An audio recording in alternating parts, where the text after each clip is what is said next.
ਜਿਹੜਾ ਇੱਥੇ ਸਾਡਾ ਕਰੰਟ ਫਲੋ ਹੋ ਰਿਹਾ ਨਾ IR, ਇਹ ਪੁੱਛਿਆ ਗਿਆ ਨੇ।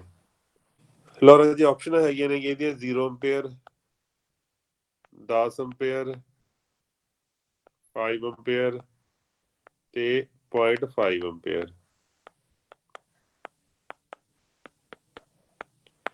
ਰੈਜ਼ੋਨੈਂਸ ਦੇ ਕੇਸ ਦੇ ਵਿੱਚ ਦੋਨੋਂ ਬਾਕੀ ਉਹਨਾਂ ਦੋਨਾਂ ਦੀ ਵੈਲਿਊਜ਼ ਇਨਫਿਨਿਟੀ ਹੋ ਜਾਣਗੀਆਂ, ਪਰ ਕਰੰਟ ਹੀ ਨਹੀਂ ਫਲੋ ਕਰੇਗਾ। ਇਨਫਿਨਿਟੀ ਹੋ ਜੂਗੀ। ਉਹ ਕਹਿਣ ਦਾ ਭਾਵ ਵੀ ਮੈਂ ਐਕਸਲ ਤੇ ਆਪਣਾ ਇਕੁਅਲ ਹੋ ਜਾਣਗੇ ਨਾ ਜੀ, ਇਕੁਅਲ ਹੋਣਗੀਆਂ ਜੀ, ਜਾਣਗੇ ਇਕੁਅਲ ਹੋ ਜਾਣਗੀਆਂ ਜੀ। ਐਕਸਲ ਤੇ ਜਿਹੜੀ ਐਕਸੀ ਹੋਊਗਾ ਨਾ ਸਾਡੇ ਬਰਾਬਰ ਹੁੰਦੀਆਂ ਨੇ ਰੈਜ਼ੋਨੈਂਸ ਵੇਲੇ। ਜੇ ਸਾਡੇ ਕੋਲੇ ਬ੍ਰਾਂਚ ਦੇ ਵਿੱਚ ਜੇ ਇਹਦੀ ਥਾਂ ਤੇ ਅਸੀਂ ਆਹ ਕਹਿ ਲਈਏ, ਇਹ ਵੱਧ ਵਧੀਆ ਹੈਗਾ ਵੈਸੇ ਵੀ IL ਕਰੰਟ ਜਿਹੜਾ ਹੁੰਦਾ ਉਹ IC ਦੇ ਬਰਾਬਰ ਹੁੰਦਾ ਹੈਗਾ। ਸਾਡੀ ਕੰਡੀਸ਼ਨ ਕੀ ਹੁੰਦੀ ਹੈ, ਸਾਡੇ ਕੋਲੇ ਮੰਨ ਲਓ ਇੱਕ RLC ਸਰਕਟ ਹੈਗਾ, ਇਹ ਜਿਹੜਾ ਤੁਹਾਡੇ ਤਿੰਨ ਕਰੰਟ ਮਿਲੇ ਹੋਏ ਆ ਤੁਹਾਨੂੰ, ਤੁਹਾਡੇ ਕੋਲੇ ਇੱਥੇ ਮੰਨ ਲਓ ਕੋਈ ਨਾ ਕੋਈ ਵੋਲਟੇਜ ਹੈਗੀ, ਤੁਹਾਡਾ ਜਿਹੜਾ ਰੈਜ਼ਿਸਟਿਵ ਕਰੰਟ ਹੋਊਗਾ ਸਾਡਾ ਉਹ ਇਨ ਫੇਸ ਹੋਏਗਾ ਨਾ। ਜਿਹੜਾ ਇਹ ਕਰੰਟ ਹੋਏਗਾ IR, ਆਪਾਂ ਨੂੰ ਨਹੀਂ ਪਤਾ ਉਹ ਵੀ ਹੈ ਕਿੰਨਾ ਗਾ ਉਹ, ਪਰ ਇੱਕ ਗੱਲ ਹੈਗੀ ਆ ਵੀ ਉਹ ਜਿਹੜਾ ਰੈਜ਼ਿਸਟਿਵ ਕਰੰਟ ਆ ਉਹ ਸਾਡਾ ਕਿੰਨਾ ਗਾ IR ਹੋਏਗਾ, ਇੱਥੇ ਹੋਏਗਾ, ਉਹ ਇਨ ਫੇਸ 'ਚ ਹੋਏਗਾ। ਤੇ ਸਾਡਾ ਜਿਹੜਾ ਇੰਡਕਟਰ ਦਾ ਕਰੰਟ ਹੈਗਾ, ਜਿਹੜਾ ਕਰੰਟ IL ਹੈਗਾ, IL ਕਰੰਟ ਇਸ ਵੋਲਟੇਜ ਤੋਂ ਲੈ ਕਰੇਗਾ, ਇੱਥੇ ਹੋਏਗਾ। ਤੇ ਜਿਹੜਾ ਸਾਡਾ ਕਪੈਸਿਟਰ ਦਾ ਸੌਰੀ IL ਇੱਥੇ ਹੈਗਾ, IL ਸੌਰੀ ਆਹ IL ਆ ਤੇ ਆਹ IC ਆ। IC ਕਰੰਟ ਸਾਡਾ ਕੀ ਕਰੇਗਾ, ਲੀਡ ਕਰੇਗਾ ਵੋਲਟੇਜ ਤੋਂ, ਇੱਥੇ ਹੈਗਾ। ਤਾਂ ਦੋਨਾਂ ਦੇ ਵਿੱਚੋਂ ਜਿਹੜਾ ਜੀ ਆਹ ਜਿਹੜਾ ਕਰੰਟ IC ਆ ਤੇ ਆਹ ਕਰੰਟ ਜਿਹੜਾ IL ਆ, ਉਹ ਕੀ ਕਹਿੰਦਾ ਰੈਜ਼ੋਨੈਂਸ ਵੇਲੇ ਹੁੰਦਾ ਕੀ ਆ, ਰੈਜ਼ੋਨੈਂਸ ਵੇਲੇ ਪਾਵਰ ਫੈਕਟਰ ਕੀ ਹੁੰਦਾ ਹੈਗਾ, ਯੂਨਿਟੀ ਹੁੰਦਾ ਹੈਗਾ। ਪਾਵਰ ਫੈਕਟਰ ਜਿਹੜਾ ਹੁੰਦਾ ਸਾਡਾ ਉਹ ਯੂਨਿਟੀ ਹੁੰਦਾ ਹੈਗਾ। ਮਤਲਬ ਐਂਗਲ ਕੀ ਹੁੰਦਾ ਸਾਡਾ, 0 ਡਿਗਰੀ ਹੁੰਦਾ ਹੈਗਾ। ਇਟ ਮੀਨਸ ਇਸ ਵੋਲਟੇਜ ਤੇ ਜਿਹੜਾ ਇੱਥੇ ਕਰੰਟ ਆਊਗਾ, ਇੱਥੇ ਉਹ ਕਰੰਟ ਹੈ ਕੌਣ, IR। ਇਹਦਾ ਮਤਲਬ ਸਿਰਫ ਔਰ ਸਿਰਫ ਪੂਰੇ ਸਰਕਟ ਦੇ ਵਿੱਚ IR ਕਰੰਟ ਹੀ ਆ ਜਿਹੜਾ ਤੁਹਾਡਾ ਫਲੋ ਹੋਵੇਗਾ। ਕਿਉਂਕਿ ਜੇ ਰਾਜੇ ਇਹਨਾਂ ਦੋਨਾਂ ਦੇ ਵਿੱਚੋਂ ਜੇ ਮੰਨ ਲਓ ਆ ਸਾਡੇ ਕੋਲੇ 5 ਹੋਇਆ ਤੇ ਆ ਸਾਡੇ ਕੋਲੇ 4 ਹੋਇਆ, ਤਾਂ ਸਾਡੇ ਇੱਧਰ ਕੁਛ ਨਾ ਕੁਛ ਕਰੰਟ ਬਚ ਜੂਗਾ ਨਾ। ਤਾਂ ਜਦੋਂ ਇਹਦਾ ਰਿਜ਼ਲਟੈਂਟ ਨਿਕਲੂਗਾ ਤਾਂ ਸਾਡਾ ਜਿਹੜਾ ਕਰੰਟ ਆ, ਮੇਨ ਕਰੰਟ ਆ ਜਿਹੜਾ ਸਾਡਾ, ਉਹ ਸਾਡਾ 0 ਤੇ ਨਹੀਂ ਰਹਿਣਾ ਹੈਗਾ ਨਾ। ਅਸੀਂ ਹਰ ਹਾਲਤ ਦੇ ਵਿੱਚ ਕੀ ਕਹਿੰਦੇ ਹੁੰਦੇ ਆ ਕਿ ਸਾਡਾ ਜਿਹੜਾ ਪਾਵਰ ਫੈਕਟਰ ਆ ਉਹ ਯੂਨਿਟੀ ਹੈ। ਇਹਦਾ ਮਤਲਬ ਕੀ ਆ, ਜਿਹੜਾ ਟੋਟਲ ਕਰੰਟ ਹੈਗਾ ਸਾਡਾ, ਟੋਟਲ ਕਰੰਟ ਸਾਡਾ ਇੱਥੇ ਹੈਗਾ। ਇਟ ਮੀਨਸ ਇੱਥੇ ਕਰੰਟ ਹੈ ਕਿਹੜਾ ਸਾਡਾ, IR। ਤਾਂ ਜਿੰਨਾ ਵੀ ਕਰੰਟ ਜੀ ਟੋਟਲ ਕਰੰਟ ਆ ਉਹ ਸਿਰਫ ਔਰ ਸਿਰਫ ਕਿਹਦੇ ਕਰਕੇ ਫਲੋ ਹੋ ਰਿਹਾ ਹੈਗਾ, ਉਹ IR ਦੇ ਅੰਦਰ ਫਲੋ ਹੋ ਰਿਹਾ ਹੈਗਾ। ਤਾਂ ਇਹੀ 5 ਐਂਪੀਅਰ ਸਾਡਾ, ਇਹੀ 5 ਐਂਪੀਅਰ ਸਾਡਾ ਆਨਸਰ ਆ ਵਿੱਚ। ਜਿਹੜੇ ਆ ਦੋਨੇ ਕਰੰਟ ਨੇਗੇ ਇਹ ਕਿੰਨੇ ਮਰਜ਼ੀ ਹੋਣ, ਚਾਹੇ ਇੱਥੇ 10 ਹੋਵੇ, ਚਾਹੇ 15 ਹੋਵੇ, ਚਾਹੇ 20 ਹੋਵੇ, ਇਹ ਗੱਲ ਪੱਕੀ ਹੈ ਵੀ ਦੋਨੇ ਸਾਡੇ ਬਰਾਬਰ ਹੋਣਗੇ।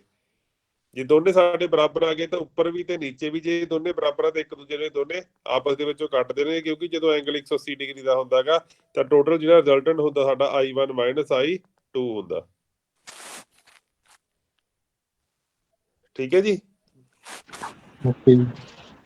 ਚਲੋ ਸਰ ਇੱਕ ਜਿਹੜਾ ਆਪਣਾ ਜੀ ਹਨਾ ਆਪਣਾ ਲੋਡ ਦੇ ਆਪਾਂ ਜਦੋਂ ਪੈਰਲਲ ਚ ਕਪੈਸਿਟਰ ਲਾਉਣੇ ਆ ਜੀ, ਚਾਹੇ ਲੋਡ ਕੋਈ ਮੋਟਰ ਹੋ ਗਈ ਹਨਾ ਜੀ, ਉਹਦਾ ਸਰ ਮਤਲਬ ਕਿ ਬੇਸ ਪਰਪਸ ਤਾਂ ਹੀ ਹੁੰਦਾ ਨਾ ਵੀ ਉਹਦੇ ਨਾਲ ਪਾਵਰ ਫੈਕਟਰ ਇੰਪਰੂਵ ਹੁੰਦਾ ਜੀ। ਬਿਲਕੁਲ ਬਿਲਕੁਲ ਸਹੀ ਗੱਲ ਆ। ਹਾਂਜੀ ਸਰ ਇਹਦੇ ਨਾਲ ਜੀ ਰਿਐਕਟਿਵ ਪਾਵਰ ਤੇ ਵੀ ਕੋਈ ਇਫੈਕਟ ਪੈਂਦਾ ਜੀ? ਫਿਰ ਰਿਐਕਟਿਵ ਪਾਵਰ ਤੇ ਇਫੈਕਟ ਪੈਂਦਾ, ਬਿਲਕੁਲ ਪੈਂਦਾ ਜੀ। ਟੋਟਲ ਰਿਐਕਟਿਵ ਪਾਵਰ ਸਾਡੀ ਜਿਹੜੀ ਪਹਿਲਾਂ ਨਾਲੋਂ ਘਟ ਜਾਂਦੀ ਹੈ ਬੱਚੇ, ਘਟ ਜਾਂਦੀ ਹੈ ਨਾ ਜੀ। ਠੀਕ ਹੈ ਜੀ, ਬਿਲਕੁਲ ਘਟ ਜਾਂਦੀ ਹੈ। ਕਿਉਂਕਿ ਪਾਵਰ ਫੈਕਟਰ ਜਿੱਥੇ ਵੀ ਸਾਡਾ ਪਾਵਰ ਫੈਕਟਰ ਆ ਦੇਖੋ, ਇੱਕ ਟ੍ਰਾਇੰਗਲ ਯਾਦ ਆ ਤੁਹਾਨੂੰ, ਅਸੀਂ ਟ੍ਰਾਇੰਗਲ ਪੜਿਆ ਸੀਗਾ, ਪਾਵਰ ਟ੍ਰਾਇੰਗਲ।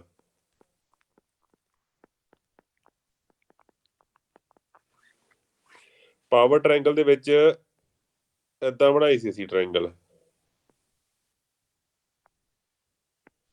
ਸਾਡੇ ਕੋਲੇ ਇਹ ਕੀ ਹੈ, ਸਾਡਾ ਹੇਠਾਂ ਕੀ ਹੁੰਦੀ ਹੈ ਬੱਚੇ, ਕਿਹੜੀ ਪਾਵਰ ਹੁੰਦੀ ਹੈਗੀ ਸਾਡੀ, ਕਿਲੋਵਾਟ, KVA ਐਂਡ VAR। ਮੰਨ ਲਓ ਸਾਡੇ ਕੋਲੇ ਜਿਹੜਾ ਆ ਐਂਗਲ ਹੈਗਾ ਇਹ ਸਾਡਾ ਪਾਵਰ ਫੈਕਟਰ ਐਂਗਲ ਆ, ਮੰਨ ਲਓ ਨਹੀਂ ਹੁੰਦਾ ਹੀ ਇਹੀ ਹੁੰਦਾ ਹੈਗਾ। KVA ਤੇ ਕਿਲੋਵਾਟ ਦੇ ਵਿਚਕਾਰ ਜਿਹੜਾ ਐਂਗਲ ਹੁੰਦਾ ਹੈਗਾ ਇਹ ਸਾਡਾ ਪਾਵਰ ਫੈਕਟਰ ਐਂਗਲ ਹੈਗਾ। ਜਦੋਂ ਅਸੀਂ ਕਪੈਸਿਟਰ ਲਾਵਾਂਗੇ ਸਾਡੀ ਜਿਹੜੀ ਪਾਵਰ ਹੈਗੀ ਰਾਜੀ, ਸਾਡਾ ਜਿਹੜਾ ਐਂਗਲ ਹੈਗਾ ਇਹ ਐਂਗਲ ਸਾਡਾ ਪਹਿਲਾਂ ਨਾਲੋਂ ਇੰਪਰੂਵ ਹੋਊਗਾ ਨਾ। ਤਾਂ ਜੇ ਪਹਿਲਾਂ ਨਾਲੋਂ ਇੰਪਰੂਵ ਹੋ ਰਿਹਾ ਇਟ ਮੀਨ ਜਿਹੜਾ ਐਂਗਲ ਦੀ ਜਿਹੜੀ ਆ ਚੌੜਾਈ ਹੈਗੀ ਆ ਪਹਿਲਾਂ ਨਾਲੋਂ ਘੱਟ ਜੂਗੀ। ਮਤਲਬ ਸਪੋਜ਼ ਕਰੋ ਇਹ ਇੰਨੀ ਰਹਿ ਜੂਗੀ, ਤੇ ਜੇ ਬੱਚੇ ਇਹ ਇੰਨੀ ਰਹਿ ਗਈ ਇਹਦਾ ਮਤਲਬ ਪਹਿਲਾਂ ਜਿਹੜੀ ਰਿਐਕਟਿਵ ਪਾਵਰ ਸੀਗੀ ਤੁਹਾਡੀ ਕਿੰਨੀ ਸੀਗੀ, ਆਹ। ਪਰ ਹੁਣ ਰਿਐਕਟਿਵ ਪਾਵਰ ਸਾਡੀ ਕਿੰਨੀ ਰਹਿ ਜਾਏਗੀ ਬੱਚੇ, ਸਿਰਫ ਇੰਨੀ ਕੁ ਰਹਿ ਜਾਏਗੀ, ਪਹਿਲਾਂ ਨਾਲੋਂ ਇੰਨੀ ਪਾਵਰ ਘਟ ਗਈ। ਕਲੀਅਰ ਹੋਈ ਬੱਚੇ ਗੱਲ ਇਹ? ਹਾਂਜੀ। ਪਰ ਇੱਥੇ ਯਾਦ ਰੱਖਣ ਵਾਲੀ ਗੱਲ ਕੀ ਆ, ਆਪਾਂ ਸਾਡੀ ਕਿਲੋਵਾਟ ਪਾਵਰ ਜਿਹੜੀ ਹੁੰਦੀ ਹੈਗੀ ਐਕਟਿਵ ਪਾਵਰ ਜਿਹੜੀ ਹੁੰਦੀ ਹੈ ਕੀ ਰਹਿੰਦੀ ਹੁੰਦੀ ਹੈਗੀ, ਸੇਮ ਰਹਿੰਦੀ ਹੁੰਦੀ ਹੈਗੀ।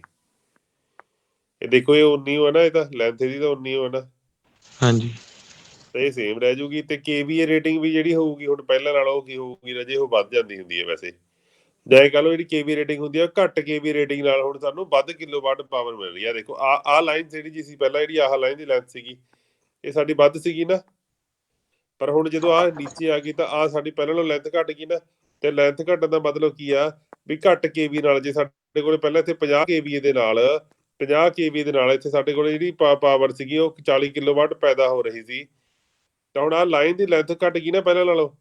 ਤੇ ਇਹਦਾ ਮਤਲਬ ਸਪੋਜ਼ ਹੁਣ ਇੱਥੇ ਸਾਡੇ ਕੋਲ ਰਹਿ ਗਿਆ 45 KVA ਦੇ ਨਾਲ, 45 KVA ਦੇ ਨਾਲ ਸਾਡੇ ਕੋਲ 40 ਕਿਲੋਵਾਟ ਪਾਵਰ ਪੈਦਾ ਹੋਵੇਗੀ। ਇਹਦਾ ਮਤਲਬ ਇਹ ਹੈ, ਇਹਦਾ ਮਤਲਬ ਘੱਟ KVA ਦੇ ਨਾਲ ਵੱਧ ਕਿਲੋਵਾਟ ਆਊਟਪੁੱਟ ਆ ਰਹੀ ਹੈ ਜੇ ਸਾਡਾ ਪਾਵਰ ਫੈਕਟਰ ਹੈ ਜਿਹੜਾ ਉਹ ਸਾਡਾ ਇੰਪਰੂਵਡ ਹੈਗਾ, ਜੇ ਸਾਡਾ ਪਾਵਰ ਫੈਕਟਰ ਹੈ ਜਿਹੜਾ ਸਾਡਾ ਇਹ ਵਧੀਆ ਹੈਗਾ, ਜੇ ਗੁੱਡ ਹੈਗਾ। ਠੀਕ ਹੈ ਜੀ, ਓਕੇ ਜੀ। ਸੀਰੀਜ਼ ਏਸਿਸ ਦੇ ਵਿੱਚ ਸਰ ਇੱਕ ਕੁਐਸਚਨ ਹੈ ਜੀ, 19 ਕੁਐਸਚਨ ਹੈ ਸਰ। ਉਹ ਨਾ ਵਾਟਫੁਲ ਕੰਪੋਨੈਂਟ ਪੁੱਛ ਰਿਹਾ ਸਰ ਕਰੰਟ ਦਾ। ਲਓ ਰਾਜੇ, ਜਿਹੜਾ ਆਪਣੇ ਕੋਲ ਟੋਟਲ ਕਰੰਟ ਹੁੰਦਾ, ਕੋਈ ਵੀ ਜਿਹੜਾ ਟੋਟਲ ਕਰੰਟ ਹੁੰਦਾ, ਇਸ ਟੋਟਲ ਕਰੰਟ ਨੂੰ ਆਪਾਂ ਜਦੋਂ ਮਲਟੀਪਲਾਈ ਕਰ ਦਿੰਦੇ ਆ cos θ ਦੇ ਨਾਲ, ਸਾਡੇ ਕੋਲੇ ਵਾਟ ਫੁੱਲ ਕੰਪੋਨੈਂਟ ਬਣ ਜਾਂਦਾ ਹੁੰਦਾ ਕਰੰਟ ਦਾ। ਵਾਟ ਫੁੱਲ ਕੰਪੋਨੈਂਟ ਹੁੰਦਾ ਇਹ ਸਾਡਾ। ਠੀਕ ਹੈ ਜੇ ਅਸੀਂ ਟੋਟਲ ਕਰੰਟ ਨੂੰ ਕਿਸੇ ਵੀ ਟੋਟਲ ਕਰੰਟ ਨੂੰ ਜੇ sin θ ਨਾਲ ਮਲਟੀਪਲਾਈ ਕਰ ਦਾਂਗੇ ਤਾਂ ਇਹ ਜਿਹੜਾ ਹੋਊਗਾ ਇਹ ਵਾਟ ਲੈਸ ਕੰਪੋਨੈਂਟ ਹੋਊਗਾ ਜੀ। ਜੀ ਸਰ। ਠੀਕ ਹੈ ਜੀ, ਏਦਾਂ ਕੱਢਦੇ ਹੁੰਦੇ ਵਿੱਚ ਆਪਾਂ। ਪਰ ਵਾਟ ਫੁੱਲ ਕੰਪੋਨੈਂਟ ਕੱਢਣ ਵਾਸਤੇ ਸਾਨੂੰ cos θ ਤੇ sin θ ਜ਼ਰੂਰ ਪਤਾ ਹੋਣਾ ਚਾਹੀਦਾ ਹੈ, ਇਕੱਲੇ ਕਰੰਟ ਨਾਲ ਨਹੀਂ ਕੱਢ ਸਕਦੇ ਹੈਗੇ।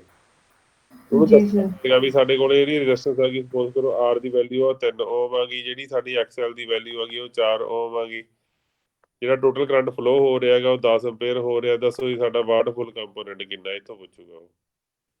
ਤਾਂ ਪਹਿਲਾਂ ਸਾਨੂੰ R ਤੇ XL ਤੋਂ ਇਸ ਤੋਂ ਪਹਿਲਾਂ ਸਾਨੂੰ cos φ ਬਣਾਉਣਾ ਪਊਗਾ, cos φ ਬਣਾਉਣ ਤੋਂ ਬਾਅਦ R/Z ਕਰਨ ਤੋਂ ਬਾਅਦ ਇਹ ਜਿਹੜੀ ਵੈਲਿਊ ਆ ਜੂਗੀ, ਉਸ ਵੈਲਿਊ ਨੂੰ ਸਾਨੂੰ I0 ਦੇ ਨਾਲ ਆਹ ਅਪਲਾਈ ਕਰਨਾ ਪਊਗਾ ਸਾਨੂੰ। ਜਿਹੜਾ ਸਾਡਾ ਉਹ ਆ ਜਾਊਗਾ, ਉਹ ਕਿੰਨਾ ਆ ਜਾਊਗਾ ਸਾਡਾ, ਜੋ ਵੀ ਆ ਗਿਆ ਆਨਸਰ ਆ ਜਾਊਗਾ। ਤੇ ਇੱਕ ਗੱਲ ਹੋਰ ਯਾਦ ਰੱਖਣੀ ਹੁੰਦੀ ਹੈ, ਜਿਹੜਾ ਟੋਟਲ ਕਰੰਟ ਹੁੰਦਾ ਇੱਕ ਇਹਦਾ ਅੱਡ ਦਾ ਨਿਕਲਿਆ ਹੋਊਗਾ ਨਾ, ਵਾਟ ਲੈਸ ਕੰਪੋਨੈਂਟ ਤੇ ਵਾਟ ਫੁੱਲ ਕੰਪੋਨੈਂਟ, ਇਹ ਦੋਵੇਂ ਕਿਹੜੇ ਹੁੰਦੇ ਆ? ਜੇ ਮੰਨ ਲਓ ਸਾਡੇ ਕੋਲ ਨਾ ਇੱਕ ਰਿਜ਼ਲਟੈਂਟ ਹੁੰਦਾ ਹਨਾ ਹਮੇਸ਼ਾ, ਜੇ ਅਸੀਂ ਕਰੰਟਸ ਦੀ ਵੇ ਫੇਜ਼ਰ ਬਣਾਉਣ ਲੱਗ ਜਾਈਏ, ਜਿਹੜਾ ਸਾਡੇ ਕੋਲੇ ਆਹ ਟੋਟਲ ਕਰੰਟ ਹੁੰਦਾ, ਆਹ ਸਾਡਾ ਟੋਟਲ ਹੁੰਦਾ ਹੈਗਾ, ਤੇ ਜਿਹੜਾ ਸਾਡਾ ਇਸ ਥੀਟੇ ਦੇ ਸਾਹਮਣੇ ਵਾਲਾ ਕਰੰਟ ਹੁੰਦਾ, ਇਸ ਕਰੰਟ ਨੂੰ ਅਸੀਂ ਕਹਾਂਗੇ ਕਿਹੜਾ, ਵਾਟ ਲੈਸ ਕੰਪੋਨੈਂਟ। ਜਿਹੜਾ ਸਾਡਾ ਬੇਸ ਹੁੰਦਾ ਇਹ ਵਾਟ ਫੁੱਲ ਕੰਪੋਨੈਂਟ ਹੁੰਦਾ। ਤਾਂ ਇਟ ਮੀਨਸ ਇਹ ਵੀ ਸਾਡਾ ਕਾਹਦੇ ਵਿੱਚ ਆਉਂਦਾ ਹੈਗਾ, ਪਾਇਥਾਗੋਰਸ ਦੇ ਨਾਲ ਹੀ ਇਹਦਾ ਹੱਲ ਨਿਕਲ ਸਕਦਾ। ਤੁਸੀਂ ਕਿਸੇ ਵੀ ਕੁਐਸਚਨ ਨੂੰ ਕਰਕੇ ਦੇਖ ਲਓ, ਜੇ ਤੁਹਾਡੇ ਕੋਲੇ ਦੋ ਚੀਜ਼ਾਂ ਆ ਗਈਆਂ, ਜੇ ਤੁਹਾਨੂੰ ਵਾਟ ਫੁੱਲ ਕੰਪੋਨੈਂਟ ਤੇ ਵਾਟ ਲੈਸ ਕੰਪੋਨੈਂਟ ਦਾ ਪਤਾ ਲੱਗ ਜੇ, ਤਾਂ ਦੋਨਾਂ ਨੂੰ ਕਦੇ ਵੀ ਜੋੜ ਕੇ ਦੇਖ ਲਿਓ, ਵਾਟ ਫੁੱਲ ਕੰਪੋਨੈਂਟ ਨੂੰ ਤੇ ਵਾਟ ਲੈਸ ਕੰਪੋਨੈਂਟ ਨੂੰ ਜੋੜ ਕੇ ਦੇਖ ਲਓ, ਜੇ ਸਕੁਅਰ ਕਰਕੇ ਦੇਖ ਲਓ, ਤੁਹਾਡਾ ਆਨਸਰ ਕਾਹਦੇ ਬਰਾਬਰ ਆਊਗਾ, ਟੋਟਲ ਕਰੰਟ ਦੇ ਬਰਾਬਰ ਆ ਜਾਊਗਾ। ਠੀਕ ਹੈ ਜੀ, ਜੀ ਸਰ। ਓਕੇ ਜੀ। ਸਰ ਇੱਕ ਮਤਲਬ ਕਿ ਕੁਐਸਚਨ ਸੀਗਾ, all AC equipment is rated in KVA because AC equipment KVA rating ਚ ਕਿਆ ਹੁੰਦੇ ਆ ਜੀ? ਆਲ ਏਸੀ ਇਕਵਿਪਮੈਂਟਸ, ਇਹ ਵੈਸੇ ਇਦਾਂ ਹੁੰਦੇ ਨਹੀਂ ਹੈਗੇ ਰੇਟਡ ਇਨ KVA। ਹਾਂਜੀ, ਇਹ ਗਲਤ ਕੁਐਸਚਨ ਹੈਗਾ ਜੀ। ਮੈਨੂੰ ਇੱਕ ਦੱਸੋ ਜੀ, ਇੰਡਕਸ਼ਨ ਮੋਟਰ ਕਾਹਦੇ ਵਿੱਚ ਹੁੰਦੀ ਹੈ? ਇੰਡਕਸ਼ਨ ਮੋਟਰ AC ਹੈ ਕਿ DC ਹੈ? AC ਹੈ ਜੀ। AC ਆ। ਇੰਡਕਸ਼ਨ ਮੋਟਰ ਦੀ ਕਾਹਦੇ ਵਿੱਚ ਹੁੰਦੀ ਹੈ ਰੇਟਿੰਗ, ਦੱਸਿਓਗੇ? ਕਿਲੋਵਾਟ। ਹਾਂਜੀ, ਕਿਲੋਵਾਟ, ਜਾਂ ਫਿਰ ਉਸ ਤੋਂ ਪਹਿਲਾਂ ਇੱਕ ਹੋਰ ਕਾਹਦੇ ਚ ਹੁੰਦੀ ਆ ਉਹ? ਸੌਰੀ, HP ਨੂੰ ਕਨਵਰਟ ਅਸੀਂ ਕਿਲੋਵਾਟ ਦੇ ਵਿੱਚ ਕਰ ਦਿੰਦੇ ਹਾਂ। HP ਨੂੰ ਕਨਵਰਟ ਅਸੀਂ KVA ਚ ਕਰ ਸਕਦੇ ਹੈਗੇ? ਨਹੀਂ ਜੀ। ਤਾਂ ਫਿਰ ਕੌਣ ਕਹਿੰਦਾ ਵੀ ਸਾਰੇ AC ਇਕਵਿਪਮੈਂਟ ਆ ਜਿਹੜੇ ਸਾਡੇ KVA ਚ ਹੁੰਦੇ ਹੈਗੇ? ਆ ਤੁਹਾਡੇ ਸਾਹਮਣੇ ਐਗਜ਼ਾਮਪਲ ਪਈ ਹੈਗੀ, ਚਾਰੇ ਆਪਸ਼ਨਾਂ ਬੋਲਿਓ ਰਾਜੇ। KVA ਗ੍ਰੇਟਰ ਦੈਨ ਕਿਲੋਵਾਟ ਜੀ। KVA ਗ੍ਰੇਟਰ ਦੈਨ ਕਿਲੋਵਾਟ ਹੁੰਦਾ ਤਾਂ ਕਰਕੇ ਇੱਕ ਲੈਸ ਦੈਨ ਜੀ ਕਿਲੋਵਾਟ ਤੋਂ। ਅੱਛਾ, KVA ਜਿਹੜਾ ਹੁੰਦਾ ਉਹ ਲੈਸ ਹੁੰਦਾ ਕਹਿੰਦਾ ਕਿਲੋਵਾਟ। ਅੱਛਾ ਜੀ। ਜੀ of temperature rise limitation. Of temperature, answer ਇਹੀ ਹੋਊਗਾ। ਹੋਰ ਜੀ? ਨਨ ਆਫ ਦੀ ਅਬਵ ਜੀ ਉੱਥੇ। ਆਹ ਆਨਸਰ ਦਿੱਤਾ ਹੋਏਗਾ ਇਹ ਚ? ਹਾਂਜੀ, ਟੈਂਪਰੇਚਰ ਵਾਲਾ ਦਿੱਤਾ ਹੋਇਆ। ਬਸ ਕੋਈ ਨਾ, ਯਾਦ ਕਰ ਲਓ। ਠੀਕ ਹੈ, ਇਹ ਸਮਝਾਊਗਾ। ਇਹ ਜਿਹੜਾ ਆਨਸਰ ਹੈ ਨਾ, ਇਹ ਸਿਰਫ ਔਰ ਸਿਰਫ ਟਰਾਂਸਫਾਰਮਰ ਦੇ ਕੇਸ ਦੇ ਵਿੱਚ ਵੈਲਿਡ ਹੈ ਰਾਜੇ, ਆਲ AC ਵਾਸਤੇ ਵੈਲਿਡ ਨਹੀਂ ਹੈਗਾ ਇਹ। ਓਕੇ ਅਸਲ ਦੇ ਵਿੱਚ ਕੀ ਹੁੰਦਾ ਰਾਜੇ, ਕੋਈ ਵੀ ਰੇਟਿੰਗ ਜਿਹੜੀ ਹੁੰਦੀ ਆ ਨਾ, ਜਿਹੜੀ ਰੇਟਿੰਗ ਨਹੀਂ ਹੁੰਦੀ ਕਿਸੇ ਵੀ ਚੀਜ਼ ਦੀ, ਜਿਹੜੀ ਰੇਟਿੰਗ ਹੁੰਦੀ ਆ ਉਹ ਡਿਸਾਈਡ ਕਿੱਥੋਂ ਹੁੰਦੀ ਹੈ ਕਿ ਇਹ ਕੁਐਸਚਨ ਇਹਨੂੰ ਗਲਤ ਪੁੱਛ ਲੈਣੇ। ਚਲੋ ਮੈਂ ਤੁਹਾਨੂੰ ਇਹਦਾ ਹਿੰਟ ਦੇ ਦਿੰਦਾ ਰਾਜੇ ਵੀ ਦੇਖੋ ਕੀ ਹੁੰਦਾ ਗਾ। ਸਪੋਜ਼ ਕਰੋ ਜਿਹਨੇ ਸਭ ਤੋਂ ਪਹਿਲਾਂ ਮੋਟਰ ਬਣਾਈ ਹੋਊਗੀ ਹਨਾ, ਉਹਨੇ ਇੱਕ ਮੰਨ ਲਓ ਤੁਹਾਡੇ ਕੋਲ ਆ ਮੋਟਰ ਹੈਗੀ,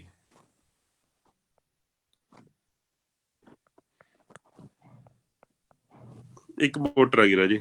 ਇਸ ਮੋਟਰ ਨੂੰ ਉਹਨੇ ਘੁਮਾਇਆ, ਇਹਦੇ ਉੱਪਰ ਕੁਝ ਨਹੀਂ ਲਿਖਿਆ ਹੋਇਆ ਬੱਚੇ, ਨਾ ਇਹਦੇ ਵਿੱਚ 1 ਕਿਲੋਵਾਟ ਨਾ 2 ਕਿਲੋਵਾਟ, ਕੁਝ ਨਹੀਂ ਲਿਖਿਆ ਹੋਇਆ ਹੈਗਾ। ਪਹਿਲੀ ਵਾਰ ਬੰਦੇ ਨੇ, ਜੇ ਕਿਸੇ ਨੇ ਪਤਾ ਕੀਤਾ ਹੋ ਵੀ ਇਹ ਮੋਟਰ ਕਿੰਨੀ ਕਿਲੋਵਾਟ ਦੀ ਆ, ਤਾਂ ਉਹ ਕਿਵੇਂ ਪਤਾ ਕੀਤਾ ਹੋਊਗਾ ਬੱਚੇ? ਉਹੀ ਤਾਂ ਡੁੱਬੀ ਤਾਂ ਜੇ ਸਾਹ ਨਹੀਂ ਆਇਆ ਹੈਗਾ, ਡੁੱਬੀ ਤਾਂ ਜੇ ਸਾਹ ਨਹੀਂ ਆਇਆ, ਉੱਪਰ ਲਿਖਿਆ ਨਹੀਂ ਹੋਇਆ, ਤਾਂ ਹੀ ਤਰ੍ਹਾਂ ਜੇ ਮੈਂ ਤਾਂ ਤੁਹਾਨੂੰ ਇਹ ਕਹਿ ਰਿਹਾ ਵੀ ਪਹਿਲੀ ਵਾਰੀ ਜਿਹਨੇ ਮੋਟਰ ਦੇ ਉੱਪਰ ਲਿਖਿਆ ਹੋਊਗਾ, ਕਿਸੇ ਨੇ ਪਹਿਲੀ ਵਾਰੀ ਮੋਟਰ ਬਣਾਈ ਹੈ ਜਿਹਨੇ, ਉਹਨੇ ਕੀ ਦੇਖਿਆ ਹੋਊਗਾ? ਉਹਦੇ ਉੱਪਰ ਕੁਝ ਨਹੀਂ ਲਿਖਿਆ ਹੋਇਆ ਸੀਗਾ, ਉਹ ਤਾਂ ਉਹਨੇ ਆਪ ਲਿਖ ਕੇ ਵੇਚਣੀ ਸੀਗੀ। ਮੈਨੂੰ 1 ਕਿਲੋਵਾਟ ਦੀ ਕਹਿ ਕੇ ਵੇਚਾਂ ਮੈਂ 10,000 ਦੀ, ਕਿ 2 ਕਿਲੋਵਾਟ ਦੀ ਕਹਿ ਕੇ ਵੇਚਾਂ 15,000 ਦੀ। ਹਾਰਸ ਪਾਵਰ ਨਾਲ ਹੈਗਾ ਇਹਦਾ ਰਿਲੇਸ਼ਨ ਜੀ? ਨਹੀਂ ਹੈਗਾ ਜੀ, ਸਾਨੂੰ ਇਹਦਾ ਪਤਾ ਹੀ ਨਹੀਂ ਹੈਗਾ ਜੀ ਹਾਰਸ ਪਾਵਰ ਪਾਈਏ ਕਿੰਨੀ, ਤੇ 1 HP ਪਾਈਏ, 2 HP ਪਾਈਏ, 3 HP ਪਾਈਏ, 4 HP ਪਾਈਏ। ਅੱਛਾ ਚਲੋ ਇਹ ਗੱਲ ਦੱਸੋ ਮੈਨੂੰ, ਮੋਟਰ ਜਿਹੜੀ ਇੱਕ ਮੰਨ ਲਓ ਮੋਟਰ ਆ, ਜੇ ਮੋਟਰ ਦੇ ਉੱਪਰ ਆਪਾਂ ਲੋਡ ਵੱਧ ਪਾ ਦਾਂਗੇ ਤਾਂ ਪ੍ਰੋਬਲਮ ਕੀ ਆਊਗੀ? ਪ੍ਰੋਬਲਮ ਕੀ ਆਊਗੀ ਰਾਜੇ ਇਹ ਦੱਸੋ? ਸਪੀਡ ਘਟ ਜਾਏਗੀ। ਚਲੋ ਸਪੀਡ ਘੱਟ ਜਾਣ ਦੋ, ਮੇਰੀ ਗੱਲ ਸੁਣੋ, ਸਪੀਡ ਘੱਟ ਗਈ ਕੋਈ ਗੱਲ ਨਹੀਂ, ਸਪੀਡ ਘੱਟ ਗਈ ਨਾ, ਮੋਟਰ ਚੱਲ ਤਾਂ ਰਹੀ ਹੈ ਨਾ, ਸਪੀਡ ਟੈਂਪਰੇਚਰ ਇਨਕਰੀਜ਼ ਹੋ ਜੂਗੀ ਬੱਚੇ। ਉਹਦੀ ਜਿਹੜੀ ਵਾਈਂਡਿੰਗ ਆ ਨਾ, ਸਾਡੀ ਜਿਹੜੀ ਵਾਈਂਡਿੰਗ ਆ ਨਾ, ਵਾਈਂਡਿੰਗ ਦਾ ਜਿਹੜਾ ਟੈਂਪਰੇਚਰ ਆ ਇਹ ਰਾਈਜ਼ ਹੋ ਜਾਊਗਾ। ਟੈਂਪਰੇਚਰ ਰਾਈਜ਼ ਹੋ ਕੇ ਇਹ ਜਿਹੜੀ ਅੰਦਰਲੀ ਵਾਈਂਡਿੰਗ ਆ ਉਹਨੂੰ ਸਾੜ ਦੂਗੇ। ਤਾਂ ਮੇਨ ਪ੍ਰੋਬਲਮ ਆਉਂਦੀ ਕਦੋਂ ਹੁੰਦੀ ਹੈਗੀ? ਉਹ ਕੀ ਕਰੂਗਾ, 1 ਕਿਲੋਵਾਟ ਲੋਡ ਪਾ ਕੇ ਦੇਖੂ ਤੇ ਇਹਨੂੰ ਹੱਥ ਲਗਾ ਕੇ ਦੇਖੂ, ਗਰਮ ਤਾਂ ਨਹੀਂ ਹੋਈ ਹੈਗੀ। ਫਿਰ 2 ਕਿਲੋਵਾਟ ਲੋਡ ਪਾਊਗਾ, ਦੇਖੂ ਗਰਮ ਤਾਂ ਨਹੀਂ ਹੋਈ। 3 ਕਿਲੋਵਾਟ ਲੋਡ ਪਾਊਗਾ, ਵੀ ਚੱਲ ਤਾਂ ਰਹੀ ਹੈ, ਗਰਮ ਤਾਂ ਨਹੀਂ ਹੋਈ। ਜਦੋਂ ਜਾ ਕੇ ਉਹ ਗਰਮ ਜਿੱਥੇ ਤੱਕ ਨਾ ਹੋਈ, ਅਸੀਂ ਉਹਦੀ ਰੇਟਿੰਗ ਕਿੱਥੋਂ ਮੰਨਾਂਗੇ? ਟੈਂਪਰੇਚਰ ਤੋਂ। ਮੰਨ ਲਓ 3 ਤੇ ਤੱਕ ਤਾਂ ਠੀਕ ਸੀ, 4 ਕਿਲੋਵਾਟ ਉੱਪਰ ਲੋਡ ਪਾਇਆ, ਮੋਟਰ ਚੱਲ ਤਾਂ ਰਹੀ ਹੈ, ਪਰ ਇਹ ਗਰਮ ਹੋ ਗਈ ਥੋੜੀ ਜੀ। ਇਟ ਮੀਨਸ ਕੀ ਆ ਬੱਚੇ, ਸਾਡੇ ਕੋਲੇ ਅਸੀਂ ਮੇਨ ਸਾਡਾ ਕੀ ਹੁੰਦਾ ਹੈਗਾ ਫੰਡਾ, ਵੀ ਜਿਹੜੀ ਸਾਡੀ ਟੈਂਪਰੇਚਰ ਅੰਦਰਲੇ ਪਾਸੇ, ਕਿਸੇ ਮੋਟਰ ਦੇ ਅੰਦਰਲੇ ਪਾਸੇ ਜਿਹੜਾ ਟੈਂਪਰੇਚਰ ਰਾਈਜ਼, ਮੇਨ ਪ੍ਰੋਬਲਮ ਕੀ ਹੈ ਇਹਦੀ, ਵੀ ਟੈਂਪਰੇਚਰ ਨਹੀਂ ਵਾਈਂਡਿੰਗ ਦਾ ਵਧਣਾ ਚਾਹੀਦਾ। ਜੇ ਵਾਈਂਡਿੰਗ ਦਾ ਟੈਂਪਰੇਚਰ ਇੰਕਰੀਜ਼ ਹੋ ਗਿਆ ਤਾਂ ਵਾਈਂਡਿੰਗ ਜਿਹੜੀ ਸਾਡੀ ਹੈਗੀ ਉਹ ਬਰਨ ਹੋ ਜਾਏਗੀ, ਸਾਡੀ ਮੋਟਰ ਮੱਚ ਜਾਏਗੀ। ਮੇਨ ਕੋਈ ਮੋਟਰ ਜਿਹੜੀ ਡਿਜ਼ਾਈਨ ਕੀਤੀ ਜਾਂਦੀ ਹੈਗੀ, ਜਿਹੜੀ ਇਹਦੇ ਅੰਦਰ ਹੀਟ ਜਿਹੜੀ ਪ੍ਰੋਡਿਊਸ ਹੁੰਦੀ ਹੈਗੀ, ਹੀਟ ਜਿਹੜੀ ਪ੍ਰੋਡਿਊਸ ਹੁੰਦੀ ਆ, ਇਟ ਸ਼ੁੱਡ ਬੀ ਡਿਸੀਪੇਟ ਅਕੋਰਡਿੰਗਲੀ। ਜਿੰਨੀ ਪੈਦਾ ਹੋ ਰਹੀ ਹੈ ਉਨੀ ਡਿਸੀਪੇਟ ਹੋਣੀ ਚਾਹੀਦੀ ਹੈ, ਉਨੀ ਬਾਹਰ ਵੀ ਨਿਕਲਣੀ ਚਾਹੀਦੀ ਹੈ। ਜੇ ਪੈਦਾ ਹੋਣ ਵਾਲੀ ਹੀਟ ਵੱਧ ਗਈ ਤਾਂ ਡਿਸੀਪੇਸ਼ਨ ਵਾਲੀ ਘਟ ਗਈ। ਅੱਛਾ ਡਿਸੀਪੇਟ ਹੋਣਾ ਕਿਹਤੇ ਡਿਪੈਂਡ ਕਰਦਾ ਰਾਜੇ? ਵੀ ਕਿਸੇ ਮੋਟਰ ਦੇ ਬਾਹਰਲੇ ਪਾਸੇ ਕਿੰਨੀ ਗਰਮੀ ਡਿਸੀਪੇਟ ਹੋ ਰਹੀ ਹੈ, ਉਹ ਕਿਹਤੇ ਡਿਪੈਂਡ ਕਰਦਾ ਹੁੰਦਾ? ਪਹਿਲੀ ਗੱਲ ਤਾਂ ਇਹਦੀ ਸਾਈਜ਼ ਦੇ ਉੱਪਰ ਕਰੰਟ ਦੇ ਨਹੀਂ, ਡਿਸੀਪੇਸ਼ਨ ਰਾਜੇ ਕਰੰਟ ਤੇ ਡਿਪੈਂਡ ਨਹੀਂ ਕਰਦੀ ਹੈ। ਜਿਹੜੀ ਹੀਟ ਪ੍ਰੋਡਿਊਸ ਹੁੰਦੀ ਹੈ ਉਹਦਾ ਕਰੰਟ ਤੇ ਡਿਪੈਂਡ ਕਰਦੀ ਹੈ, ਰੈਜ਼ਿਸਟੈਂਸ ਤੇ।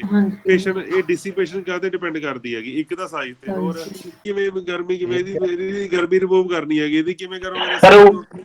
ਕੂਲਿੰਗ ਮੈਥਡ ਜਿਹੜਾ ਪੱਖਾ ਜਿਹਾ ਲੱਗਾ ਹੁੰਦਾ ਜੀ। ਹਾਂ, ਕੰਟੈਕਟ ਸਰਫੇਸ ਏਰੀਆ ਵੀ ਪਹਿਲੀ ਗੱਲ ਤਾਂ ਇਹ ਵੀ ਜਿਹੜੇ ਉੱਪਰ ਆ ਪੱਤੀਆਂ ਨਹੀਂ ਲੱਗੀਆਂ ਹੁੰਦੀਆਂ, ਦੇਖੀਏ ਬਾਹਰੇ ਉੱਪਰ ਵੀ ਲੱਗੀਆਂ ਹੁੰਦੀਆਂ, ਹੀਟ ਸਿੰਕ ਜਿਹੜੇ ਲੱਗੇ ਹੁੰਦੇ ਹੈਗੇ, ਥਿੰਕ ਕਰਦੀਆਂ ਹੀਟ ਸਿੰਕ ਦੇਖੀਏ ਜਿਹੜੇ ਲੱਗੇ ਹੁੰਦੇ ਉੱਪਰਲੇ ਪਾਸੇ, ਜਿਹਨੂੰ ਆਪਾਂ ਫਿੰਸ ਕਹਿੰਦੇ ਹੈਗੇ। ਹਾਂਜੀ ਕਾਹਦੇ ਵਾਸਤੇ ਤਰ੍ਹਾਂ ਜੇ ਇਹ ਕੀ ਕਰਦੇ ਆ, ਉਹ ਕੰਟੈਕਟ ਸਰਫੇਸ ਏਰੀਆ ਵਧਾ ਦਿੰਦੇ ਆ ਵਿਦ 에ਅਰ। ਜਿੰਨੀ 에ਅਰ ਦੇ ਨਾਲ ਟੱਚ ਵੱਧ ਹੋਊਗੀ ਮੋਟਰ, ਜਿੰਨੇ ਥਾਵਾਂ ਤੋਂ ਵੱਧ ਟੱਚ ਹੋਏਗੀ, ਜਿੰਨਾ ਸਰਫੇਸ ਏਰੀਆ ਵੱਧ ਟੱਚ ਹੋਏਗਾ, ਉਨੀ ਹੀਟ ਸਾਡੀ ਬਾਹਰੇ ਵੱਧ ਨਿਕਲੇਗੀ। ਤੀਜਾ ਜਿਹੜਾ ਹੁੰਦਾ, ਜਿਹੜਾ ਇਹਦਾ ਹੁੰਦਾ ਗਾ, ਉਹ ਹੁੰਦਾ ਇਨਵਾਇਰਮੈਂਟ। ਵੀ ਇਨਵਾਇਰਮੈਂਟ ਤੁਸੀਂ ਟੈਂਪਰੇਚਰ ਕਿੰਨੇ ਕਾਲੇ 'ਚ ਰੱਖੀ ਹੋਈ ਹੈ, ਇਨਵਾਇਰਮੈਂਟ ਕਿੰਨਾ ਗਾ ਤੁਹਾਡਾ? ਇਨਵਾਇਰਮੈਂਟ ਤੁਹਾਡਾ ਠੰਡਾ ਕੀ ਗਰਮ ਹੈਗਾ? ਇੱਕ ਮੰਨ ਲਓ ਮੋਟਰ ਹੈਗੀ, ਤੁਹਾਨੂੰ ਇੱਕ ਵਧੀਆ ਐਗਜ਼ਾਮਪਲ ਦਿੰਦਾ ਰਾਜੇ। ਇੱਕ ਮੋਟਰ ਹੈਗੀ ਤੁਹਾਡੀ, ਉਹ 1 ਕਿਲੋਵਾਟ ਦੀ ਹੈਗੀ, ਤੇ ਉਹਨੂੰ ਕਿਸੇ ਨੇ ਰਾਜਸਥਾਨ ਦੇ ਵਿੱਚ ਖਰੀਦਿਆ ਸੀਗਾ, ਠੀਕ ਹੈ ਜੀ। ਕੋਈ ਬੰਦਾ ਸੀਗਾ, ਕੋਈ ਜੇਈ ਸੀਗਾ, ਰਾਜਸਥਾਨ ਦੇ ਵਿੱਚ ਕੰਮ ਕਰ ਰਿਹਾ ਸੀਗਾ, ਉਹਦੀ ਬਦਲੀ ਹੋ ਗਈ ਰਾਜੇ ਇਦੋਂ ਬਾਅਦ ਸ਼ਿਮਲੇ। ਤੁਹਾਨੂੰ ਪਤਾ ਇਹੀ ਕਿਲੋਵਾਟ ਦੀ ਮੋਟਰ ਨੂੰ ਅਸੀਂ ਜੇ ਉਹ 1.5 ਕਿਲੋਵਾਟ ਤੇ ਵੀ ਚਲਾਉਣ ਲੱਗ ਗਿਆ ਤਾਂ ਉਹਨੂੰ ਕੋਈ ਫਰਕ ਨਹੀਂ ਪੈਣਾ ਹੈਗਾ, ਚੱਲੀ ਜਾਊਗੀ ਰਾਜੇ ਮੋਟਰ ਇਹ, ਕਿਉਂਕਿ ਉੱਥੇ ਟੈਂਪਰੇਚਰ ਦਾ ਫਰਕ ਹੈਗਾ। ਜੇ ਕਿਸੇ ਟੈਂਪਰੇਚਰ ਨੂੰ, ਚਾਹੇ ਤੁਸੀਂ ਆਪਣੇ ਘਰ ਦੇ ਵਿੱਚ ਇੱਕ ਮੋਟਰ ਜਿਹੜੀ 1 ਕਿਲੋਵਾਟ ਤੁਸੀਂ ਬਾਜ਼ਾਰ 'ਚ ਲੈ ਕੇ ਆਏ ਹੋ ਨਾ, ਉਹਨੂੰ ਤੁਸੀਂ ਏਸੀ ਦੇ ਵਿੱਚ ਰੱਖ ਦਿਓ, ਉਹ ਤਾਂ ਕਿੰਨਾ ਵਧੀਆ ਮਰਜ਼ੀ ਕੰਮ ਲਈ ਜਾਓ। ਗੱਲ ਕਲੀਅਰ ਹੋ ਗਈ ਬੱਚੇ? ਤਾਂ ਮੇਨ ਕੀ ਹੁੰਦਾ, ਕਿਸੇ ਵੀ ਮੋਟਰ ਦੇ ਵਿੱਚ ਲੋਡ ਦੇ ਵਧਣ ਨਾਲ ਇੱਕ ਹੀ ਪ੍ਰੋਬਲਮ ਆਉਂਦੀ ਹੈ, ਵੀ ਜਦੋਂ ਕਦੇ ਵੀ ਲੋਡ ਵੱਧਦਾ, ਲੋਡ ਵਧਣ ਦਾ ਮਤਲਬ ਕੀ ਹੁੰਦਾ? ਕਰੰਟ ਦਾ ਵਧਣਾ। ਰੈਜ਼ਿਸਟੈਂਸ ਸੇਮ ਹੁੰਦਾ। ਜਦੋਂ ਵੀ ਕਦੇ ਕਰੰਟ ਵੱਧਦਾ ਉਹਦੇ ਨਾਲ ਕੀ ਵੱਧਦੀ ਹੈ ਰਾਜੇ, I ਸਕੁਅਰ RT ਕੀ ਵੱਧਦੀ ਹੈਗੀ, ਇਹਦੇ ਵਿੱਚ ਹੀਟ ਵੱਧਦੀ ਹੈ।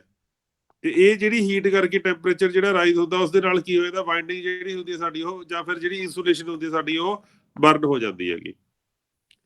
ਤਾਂ ਜੇ ਕਿਸੇ ਤਰੀਕੇ ਨਾਲ ਸਾਡੇ ਅਸੀਂ ਡਿਸਿਪੇਸ਼ਨ ਵਧੀਆ ਕਰ ਦਾਂਗੇ ਨਾ ਮੋਟਰ ਦੇ ਵਿੱਚ, ਜਿੰਨੀ ਹੀਟ ਪੈਦਾ ਹੋ ਰਹੀ ਹੈ ਬਾਹਰ ਨਿਕਲਣ ਲੱਗ ਜਾਏਗੀ, ਤਾਂ ਵੱਧ ਤੋਂ ਵੱਧ ਉਹਦੀ ਜਿਹੜੀ ਆਪਣੀ KVA ਰੇਟਿੰਗ ਜਿਹੜੀ ਅਸੀਂ ਵੱਧ ਤੋਂ ਵੱਧ ਲਿਖ ਕੇ ਉਹਨੂੰ ਵੇਚ ਸਕਦੇ ਹਾਂ। ਤੁਸੀਂ ਇੰਨਾ ਲੋਡ ਭਾਈ ਸੇਫਲੀ ਪਾ ਸਕਦੇ ਹੋਗੇ। ਤਾਂ ਇਟ ਮੀਨਸ ਕੀ ਹੈਗਾ, ਜਿਹੜੀ ਰੇਟਿੰਗ ਹੈਗੀ ਸਾਡੀ ਉਹ ਰਾਜੀ ਕਾਹਤੇ ਡਿਪੈਂਡ ਕਰ ਰਹੀ ਹੈਗੀ, ਸਾਡੀ ਟੈਂਪਰੇਚਰ ਰਾਈਜ਼ ਤੇ ਡਿਪੈਂਡ ਕਰ ਰਹੀ ਹੈਗੀ, ਹੈ ਨਾ। ਤਾਂ ਉੱਥੋਂ ਇਹਨੇ ਕਹਿਤਾ ਵੀ KVA ਰੇਟਿੰਗ ਜਿਹੜੀ ਹੁੰਦੀ ਹੈ ਸਾਡੀ, ਕਿਸੇ ਵੀ KVA ਰੇਟਿੰਗ ਜਿਹੜੀ ਹੁੰਦੀ ਹੈ ਸਾਡੀ ਵੀ ਮੋਟਰ ਕਿੰਨੇ ਦੀ ਹੈਗੀ, KVA ਰੇਟਿੰਗ ਕਿਹਦੇ ਡਿਪੈਂਡ ਕਰਦੀ ਹੈ, ਵੀ ਜਿਹੜਾ ਟੈਂਪਰੇਚਰ ਰਾਈਜ਼ ਹੁੰਦਾ ਉਹ ਤੇ ਡਿਪੈਂਡ ਕਰਦਾ ਹੁੰਦਾ। ਕਲੀਅਰ ਹੋਈ ਬੱਚੇ ਗੱਲ। ਇਹ 3 ਫੇਸ ਰਾਈਜ਼ ਸਾਡੇ ਕੋਲੇ ਦੋ ਤਰ੍ਹਾਂ ਦੀ ਹੁੰਦੀ ਹੈ। 3 ਫੇਸ ਸਪਲਾਈ ਇੱਕ ਹੁੰਦੀ ਹੈਗੀ ਬੱਚੇ 3 ਫੇਸ 3 ਵਾਇਰ ਸਿਸਟਮ ਹੁੰਦਾ ਸਾਡੇ ਕੋਲੇ, ਇੱਕ ਸਾਡੇ ਕੋਲੇ 3 ਫੇਸ 4 ਵਾਇਰ ਸਿਸਟਮ ਹੁੰਦਾ ਹੈਗਾ। 3 ਫੇਸ 3 ਵਾਇਰ ਸਿਸਟਮ ਦੇ ਵਿੱਚ ਸਾਡੇ ਕੋਲੇ 3 ਸਿਰਫ ਵਾਇਰਸ ਹੁੰਦੀਆਂ ਨੇਗੀਆਂ, ਜਿਹਦਾ ਨਾਮ ਹੁੰਦਾ RYB। ਜ਼ਿਆਦਾਤਰ ਇਹ ਜਿਹੜਾ ਸਿਸਟਮ ਹੁੰਦਾ ਹੈ ਡੈਲਟਾ ਕਨੈਕਟਡ ਹੁੰਦਾ, ਜ਼ਿਆਦਾਤਰ ਸਟਾਰ ਕਨੈਕਟ ਵੀ ਹੋ ਸਕਦਾ ਵਿਦਆਊਟ ਐਨੀ ਨਿਊਟਰਲ। ਜਿਹੜਾ 3 ਫੇਸ 4 ਵਾਇਰ ਸਿਸਟਮ ਹੈਗਾ ਰਾਜੇ, ਇਹਦੇ ਵਿੱਚ RYB ਐਂਡ ਪਲੱਸ ਨਿਊਟਰਲ ਹੁੰਦਾ ਬੱਚੇ। RYB ਤੇ ਇੱਕ ਨਿਊਟਰਲ ਕਹਿ ਲਓ ਜਾਂ ਇਹਨੂੰ ਅਰਥ ਕਹਿ ਲਓ। ਤੁਹਾਡੇ ਕੋਲ ਇਹਦੇ ਵਿੱਚ ਜੇ 4 ਵਾਇਰਸ ਨਹੀਂ, ਅਸੀਂ ਇਹਨੂੰ ਕੀ ਕਹਿੰਦੇ ਹੈਗੇ, ਇਹ 4 ਵਾਇਰ ਸਿਸਟਮ ਹੈਗਾ। ਤਾਂ ਸਭ ਤੋਂ ਪਹਿਲਾਂ ਤਾਂ ਤੁਸੀਂ ਇੱਥੇ ਯਾਦ ਕਰਨਾ ਰਾਜੇ। ਅੱਛਾ, ਇਸ ਤੋਂ ਬਾਅਦ ਆਉਂਦਾ ਸਾਡੇ ਕੋਲ ਇਹ ਦੋ ਤਰ੍ਹਾਂ ਦੇ ਲੋਡ ਹੁੰਦੇ ਤੁਹਾਡੇ ਬੱਚੇ। ਇੱਕ ਹੁੰਦਾ ਹੈਗਾ ਤੁਹਾਡਾ ਬੈਲੈਂਸ ਲੋਡ, ਇੱਕ ਹੁੰਦਾ unbalance load. Unbalance load 3 face, ਇਹ ਠੀਕ ਹੈ ਰਾਜੇ ਵੀ 3, ਹਾਂ ਇਹਨੂੰ ਪ੍ਰੋਪਰ ਦੱਸੋ ਨਾ। ਫਿਰ ਜੇ 3 ਫੇਸ ਨੇ ਸਾਡੇ ਕੋਲੇ RY ਵੱਧ ਘੱਟ ਜਾਂਦਾ ਨਹੀਂ, ਜੇ 3 ਫੇਸ ਨੇ ਜਿਹੜੇ ਸਾਡੇ 3 ਫੇਸਾਂ ਦੇ ਵਿੱਚ ਕਰੰਟ ਆ ਜਿਹੜਾ ਉਹ 3 ਫੇਸਾਂ ਦੇ ਵਿੱਚ ਜੇ ਸੇਮ ਜਾ ਰਿਹਾ ਹੈਗਾ ਸਾਡਾ, ਤਾਂ ਫਿਰ ਉਹਨੂੰ ਅਸੀਂ ਕਹਿੰਦੇ ਬੈਲੈਂਸ ਸਿਸਟਮ। ਜੇ R ਦੇ ਵਿੱਚ 5 ਐਂਪੀਅਰ ਕਰੰਟ ਆ ਤੇ Y ਦੇ ਵਿੱਚ 6 ਐਂਪੀਅਰ ਕਰੰਟ ਆ ਤੇ Y ਦੇ ਵਿੱਚ ਜਿਹੜਾ B ਹੈਗਾ ਸਾਡਾ, ਇਹਦੇ ਵਿੱਚ 4 ਐਂਪੀਅਰ ਕਰੰਟ ਤੁਰਿਆ ਫਿਰਦਾ ਹੈਗਾ, ਤਾਂ ਜਿਹੜਾ ਸਾਡਾ ਇਦਾਂ ਦਾ ਸਿਸਟਮ ਹੋਊਗਾ ਸਾਡਾ, ਇਹ ਸਾਡਾ ਬੈਲੈਂਸ ਸਿਸਟਮ ਨਹੀਂ ਹੋਊਗਾ। ਇਹਨੂੰ ਆਪਾਂ ਕਵਾਂਗੇ ਅਨਬੈਲੈਂਸ ਸਿਸਟਮ। ਇਹਨੂੰ ਅਸੀਂ ਅਨਬੈਲੈਂਸ ਸਿਸਟਮ ਕਵਾਂਗੇ। ਠੀਕ ਹੈ ਬੱਚੇ। ਤਾਂ ਬੈਲੈਂਸ ਸਿਸਟਮ ਦੇ ਵਿੱਚ ਸਾਡੇ ਕੋਲੇ ਸਾਨੂੰ ਪਤਾ ਹੈਗਾ ਵੀ ਇਹਦੇ ਵਿੱਚ ਵੀ ਕਰੰਟ ਉਹੀ ਹੈਗਾ ਸਾਡਾ, ਇਸ ਫੇਸ ਦੇ ਵਿੱਚ ਵੀ ਸੇਮ ਕਰੰਟ ਹੈ, ਇਸ ਦੇ ਵਿੱਚ ਵੀ ਇਸ ਦੇ ਵਿੱਚ ਵੀ। ਅਸੀਂ ਕੀ ਕਰਾਂਗੇ, ਜਿਹੜਾ ਅਸੀਂ ਵਾਟ ਮੀਟਰ ਯੂਜ਼ ਕਰਾਂਗੇ, ਵਾਟ ਮੀਟਰ ਮੇਜਰਮੈਂਟ, ਅਸੀਂ ਪਾਵਰ ਦੀ ਮੇਜਰਮੈਂਟ ਕਾਹਦੇ ਨਾਲ ਕਰਦੇ ਹਾਂ ਜੇ ਵਾਟ ਮੀਟਰ ਦੇ ਨਾਲ ਕਰਦੇ ਆ ਨਾ। ਤੇ ਜੇ ਵਾਟ ਮੀਟਰ ਬਾਰੇ ਪੁੱਛ ਲਵੇ ਸਾਤੋਂ ਵੀ ਵਾਟ ਮੀਟਰ ਕਿਹੜੀ ਪਾਵਰ ਮੇਜਰ ਕਰਕੇ ਦਿੰਦਾ, ਦੱਸ ਸਕਦੇ ਹੋਗੇ? RMS, ਪੀਕ ਜਾਂ ਐਵਰੇਜ? ਐਵਰੇਜ ਹੈ ਜੀ, ਐਵਰੇਜ ਬਿਲਕੁਲ ਠੀਕ ਹੈ ਬੱਚੇ। ਜਿਹੜਾ ਸਾਡਾ ਵਾਟ ਮੀਟਰ ਹੁੰਦਾ ਐਵਰੇਜ ਪਾਵਰ ਮੇਜਰ ਕਰਕੇ ਦਿੰਦਾ ਸਾਨੂੰ। ਠੀਕ ਹੈ ਜੀ, average power measure. Average power ਦਾ ਮਤਲਬ ਕੀ ਹੈ ਵੀ ਉਹ ਕਿੰਨੀ ਪਾਵਰ ਐਕਚੁਅਲ ਦੇ ਵਿੱਚ ਕੰਮ ਕਰ ਰਹੀ ਹੈ, ਉਹਨੂੰ ਐਵਰੇਜ ਪਾਵਰ ਕਹਿੰਦੇ ਹੈਗੇ। RMS ਪਾਵਰ ਪਤਾ ਕੀ ਹੁੰਦੀ ਹੈਗੀ? ਹਾਂਜੀ ਰਾਜੀ, RMS ਪਾਵਰ ਨਾਂ ਦੀ ਕੋਈ ਵੀ ਟਰਮ ਐਗਜ਼ਿਸਟ ਨਹੀਂ ਕਰਦੀ ਹੈਗੀ, ਯਾਦ ਰੱਖਿਓ। ਜਦੋਂ ਕਦੇ ਵੀ ਅਸੀਂ ਪਾਵਰ ਕੱਢਦੇ ਸੀਗੇ P = V ਦੇ ਪੈਰ 'ਚ ਅਸੀਂ ਕੀ ਲਿਖਦੇ ਸੀਗੇ, RMS ਕਿ ਪੀਕ ਕਿ ਐਵਰੇਜ? ਹਾਂਜੀ, RMS ਲਿਖਦੇ ਸੀ ਰਾਜੇ, ਵੋਲਟੇਜ ਦੇ ਵੀ ਤੇ ਕਰੰਟ ਦੇ ਵੀ। ਜੇ ਦੋਨਾਂ ਦੇ ਆਪਾਂ RMS ਲਿਖਦੇ ਸੀ, ਪਰ ਜਿਹੜਾ ਇੱਥੋਂ ਆਨਸਰ ਬਣਦਾ ਰਾਜੇ, ਉਹ ਆਨਸਰ ਜਿਹੜਾ ਬਣਦਾ ਹੁੰਦਾ ਹੈਗਾ ਉਸ ਪਾਵਰ ਦਾ ਨਾਂ ਕੀ ਹੁੰਦਾ? ਐਵਰੇਜ ਪਾਵਰ ਹੁੰਦੀ ਹੈ ਉਸਦਾ ਨਾਂ।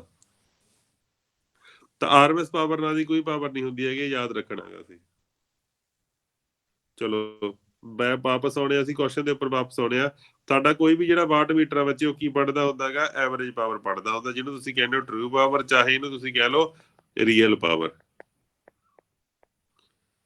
ਓਕੇ, ਇੱਥੇ ਤੱਕ ਤਾਂ ਠੀਕ ਹੈਗਾ। ਹੁਣ ਦੇਖੋ ਰਾਜੇ, ਸਾਨੂੰ ਪਤਾ ਜੇ ਸਾਡੇ 3 ਫੇਸਾਂ ਦੇ ਵਿੱਚ ਕਰੰਟ ਬਰਾਬਰ ਜਾ ਰਿਹਾ ਹੈਗਾ, ਅਸੀਂ ਸਾਰੇ ਫੇਸਾਂ ਦੇ ਵਿੱਚ ਅਸੀਂ ਕੀ ਕਰਾਂਗੇ, ਸਿਰਫ ਇੱਕ ਇੱਥੇ ਵਾਟ ਮੀਟਰ ਲਗਾਵਾਂਗੇ।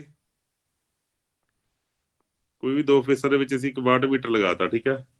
ਤੇ ਵਾਟ ਮੀਟਰ ਨੇ ਜਿਹੜੀ ਵੀ ਰੀਡਿੰਗ ਦੇਤੀ W1 ਦੀ, ਮੰਨ ਲਓ ਇਹਨੇ ਰੀਡਿੰਗ ਦੇਤੀ ਸਾਡੀ 100 ਵਾਟ, ਤਾਂ ਇੱਕ ਫੇਸ ਦੇ ਵਿੱਚੋਂ ਆਹ ਜਿਹੜਾ ਫੇਸ ਹੈਗਾ ਸਾਡਾ, ਇਸ ਫੇਸ ਦੇ ਵਿੱਚ ਜਿਹੜੀ ਟੋਟਲ ਪਾਵਰ ਜਾ ਰਹੀ ਹੈਗੀ ਸਾਡੀ, ਉਹ 100 ਵਾਟ ਜਾ ਰਹੀ ਹੈ।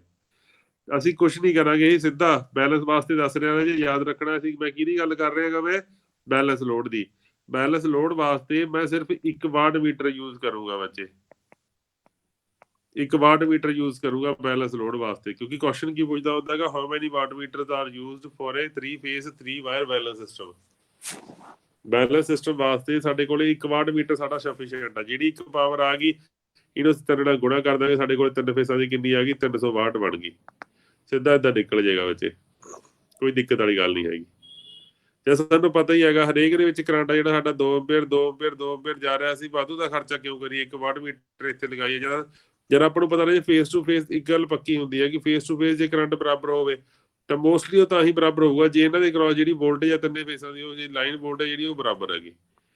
ਇਹ ਕਦੇ ਨਹੀਂ ਹੁੰਦਾ ਵੀ ਲਾਈਨ ਵੋਲਟੇਜ ਅੱਡ ਹੋਵੇ ਤੇ ਫੇਸ ਕਰੰਟ ਬਰਾਬਰ ਹੋਵੇ, ਬਹੁਤ ਘੱਟ ਚਾਂਸ ਹੁੰਦੇ ਹੈਗੇ। ਤਾਂ ਵੋਲਟੇਜ ਵੀ ਬਰਾਬਰ ਆ ਜੇ ਕਰੰਟ ਵੀ ਬਰਾਬਰ ਆ ਤਾਂ ਕਿਉਂ ਨਾ ਪਾਵਰ ਵੀ ਬਰਾਬਰ ਹੋਊਗੀ, ਬਿਲਕੁਲ ਹੋਊਗੀ ਬੱਚੇ। ਤਾਂ ਅਸੀਂ ਕੀ ਕਰਦੇ ਹਾਂ, ਸਿਰਫ 1 ਵਾਟ ਮੀਟਰ ਚਾਹੀਦਾ। ਕਾਹਦੇ ਵਾਸਤੇ ਸਾਨੂੰ 1 watt meter use for balance load. ਯਾਦ ਰੱਖਣ ਵਾਲਾ ਜੀ ਪੇਪਰ ਦੇ ਵਿੱਚ ਆਉਣ ਵਾਲਾ ਕੁਐਸਚਨ ਹੈਗਾ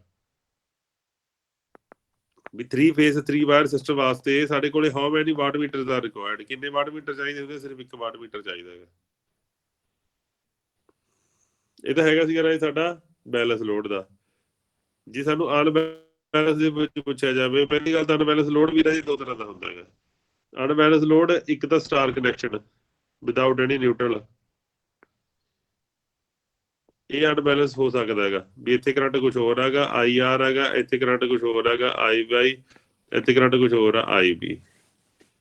ਤਾਂ ਕੁਝ ਵੀ ਹੋ ਸਕਦਾ ਜੇ ਸਾਡੇ ਕਰੰਟ ਆ ਜਿਹੜੇ ਅਨਬੈਲੈਂਸ ਦੇ ਵਿੱਚ ਉਹ ਅਲੱਗ-ਅਲੱਗ ਹੋਣਗੇ। ਤਾਂ ਜੇ ਇਹ ਅਲੱਗ-ਅਲੱਗ ਨੇ ਤਾਂ ਸਿਰਫ 1 ਵਾਟ ਮੀਟਰ ਦੇ ਨਾਲ ਅਸੀਂ ਰਾਜੇ ਯੂਜ਼ ਕਰਕੇ ਅਸੀਂ ਪਾਵਰ ਮੇਜਰਮੈਂਟ ਨਹੀਂ ਕਰ ਸਕਦੇ।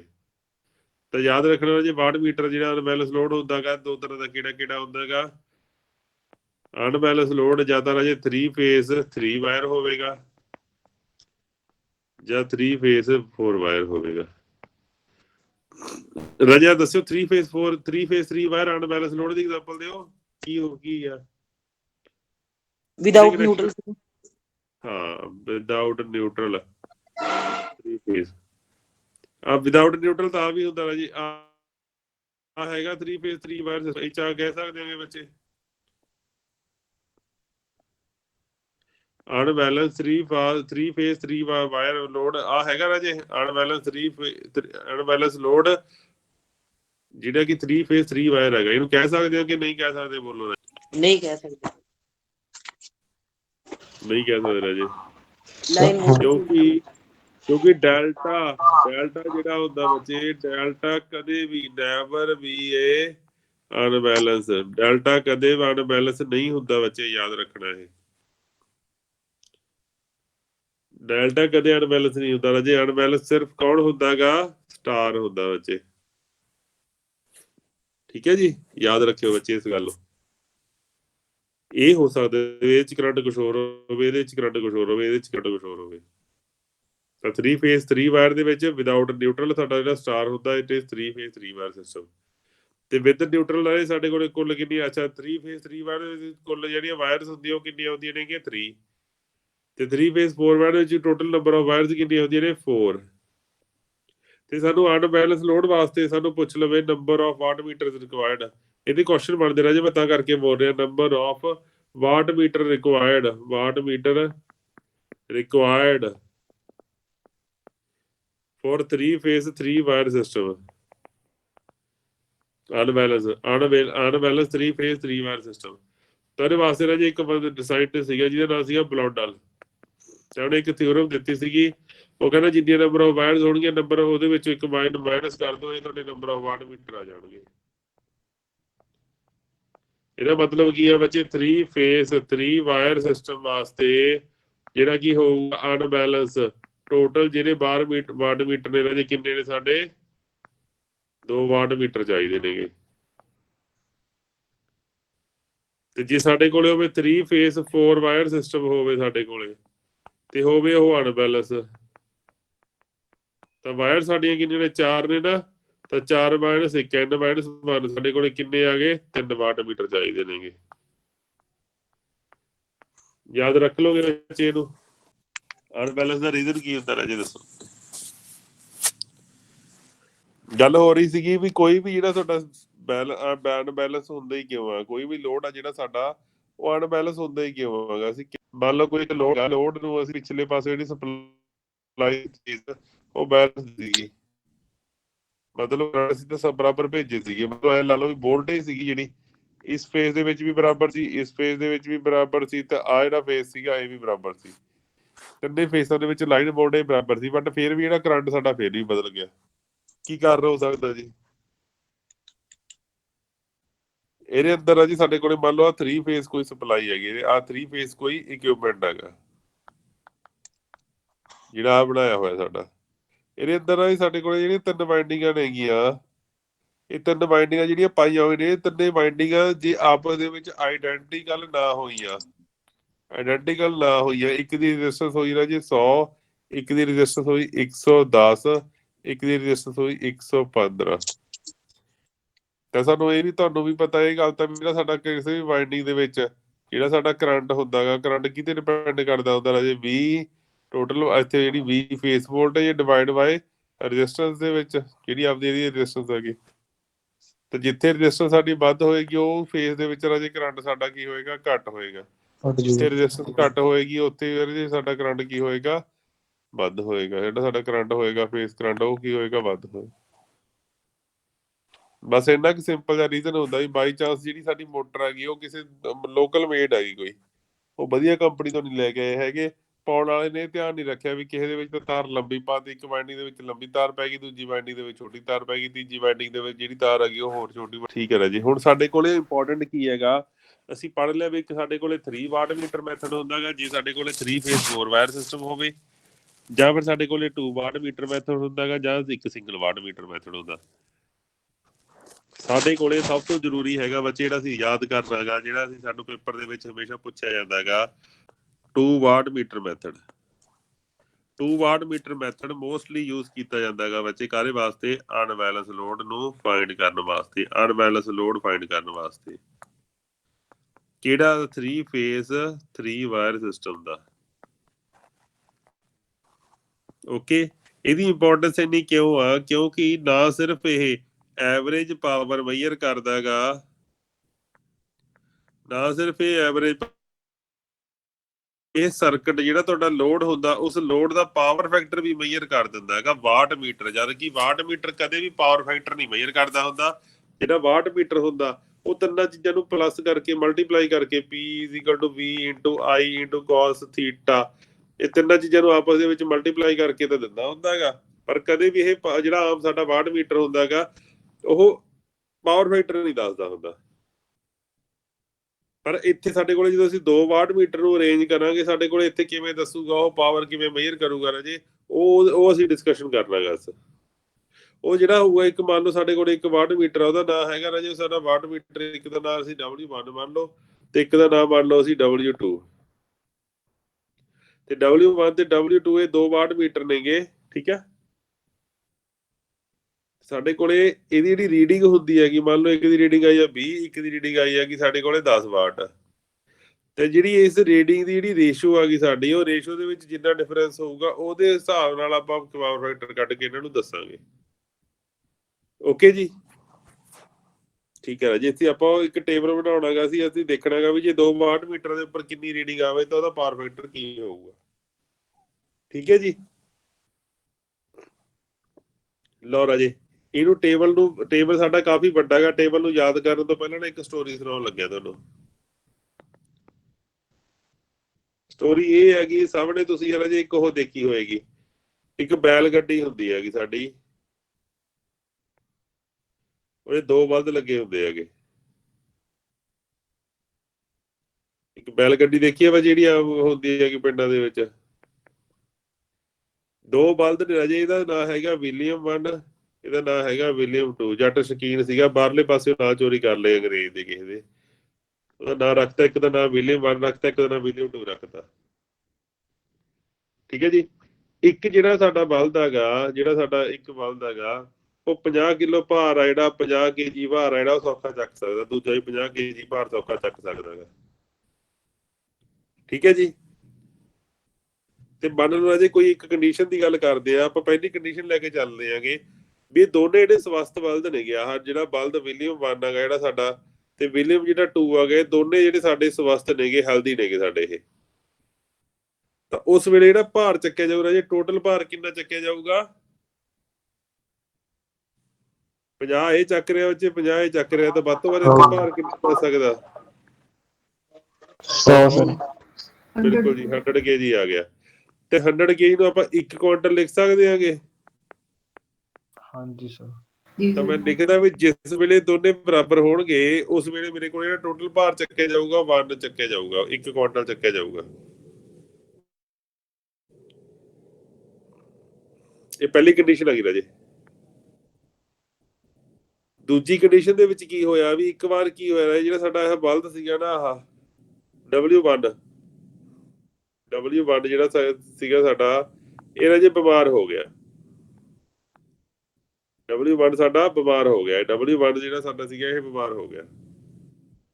ਜੇ ਬਿਮਾਰ ਹੋ ਗਿਆ ਬੱਚੇ ਤਾਂ ਸਾਡੇ ਕੋਲੇ ਕੀ ਹੋ ਗਿਆ, ਇਹ ਭਾਰ ਹੁਣ ਕੀ ਇਹ 50 ਕਿਲੋ ਭਾਰ ਚੱਕ ਸਕਦਾ ਜੇ ਬਿਮਾਰ ਹੋ ਜਾਊਗਾ? ਨਹੀਂ। ਇਹ ਡਿਪੈਂਡ ਕਰਦਾ ਇਹ ਭਾਰ ਕਿੰਨਾ ਕੁ ਹਨਾ ਚੱਕੂਗਾ, ਕਿਤੇ ਕਰੂਗਾ, ਕਿੰਨੀ ਬਿਮਾਰੀ ਇਹਨੂੰ ਕਿੰਨੀ ਕੁ ਆ ਗਈ। ਤਾਂ ਇੱਕ ਗੱਲ ਤਾਂ ਪੱਕੀ ਹੈ 10 ਕਿਲੋ 15 ਕਿਲੋ 20 ਕਿਲੋ 25 ਕਿਲੋ ਕੁਛ ਤਾਂ ਚੱਕੂਗੀ ਨਾ, 50 ਨਹੀਂ ਚੱਕ ਸਕਦਾ ਜੇ। ਤਾਂ ਦੂਜਾ ਕੇਸ ਸਾਡੇ ਕੋਲੇ ਜਦੋਂ ਇੱਕ ਬਿਮਾਰ ਹੈ, ਇਹਦਾ ਮਤਲਬ ਕੀ ਹੈ W1 ਤੇ W2 ਸਾਡੇ ਬਰਾਬਰ ਨਹੀਂ ਹੈਗੇ, ਹੁਣ ਇਹ ਅਲੱਗ-ਅਲੱਗ ਹੋ ਗਏ, ਇੱਕ ਬਿਮਾਰ ਹੈ ਇੱਕ ਚੰਗਾ ਹੈਗਾ।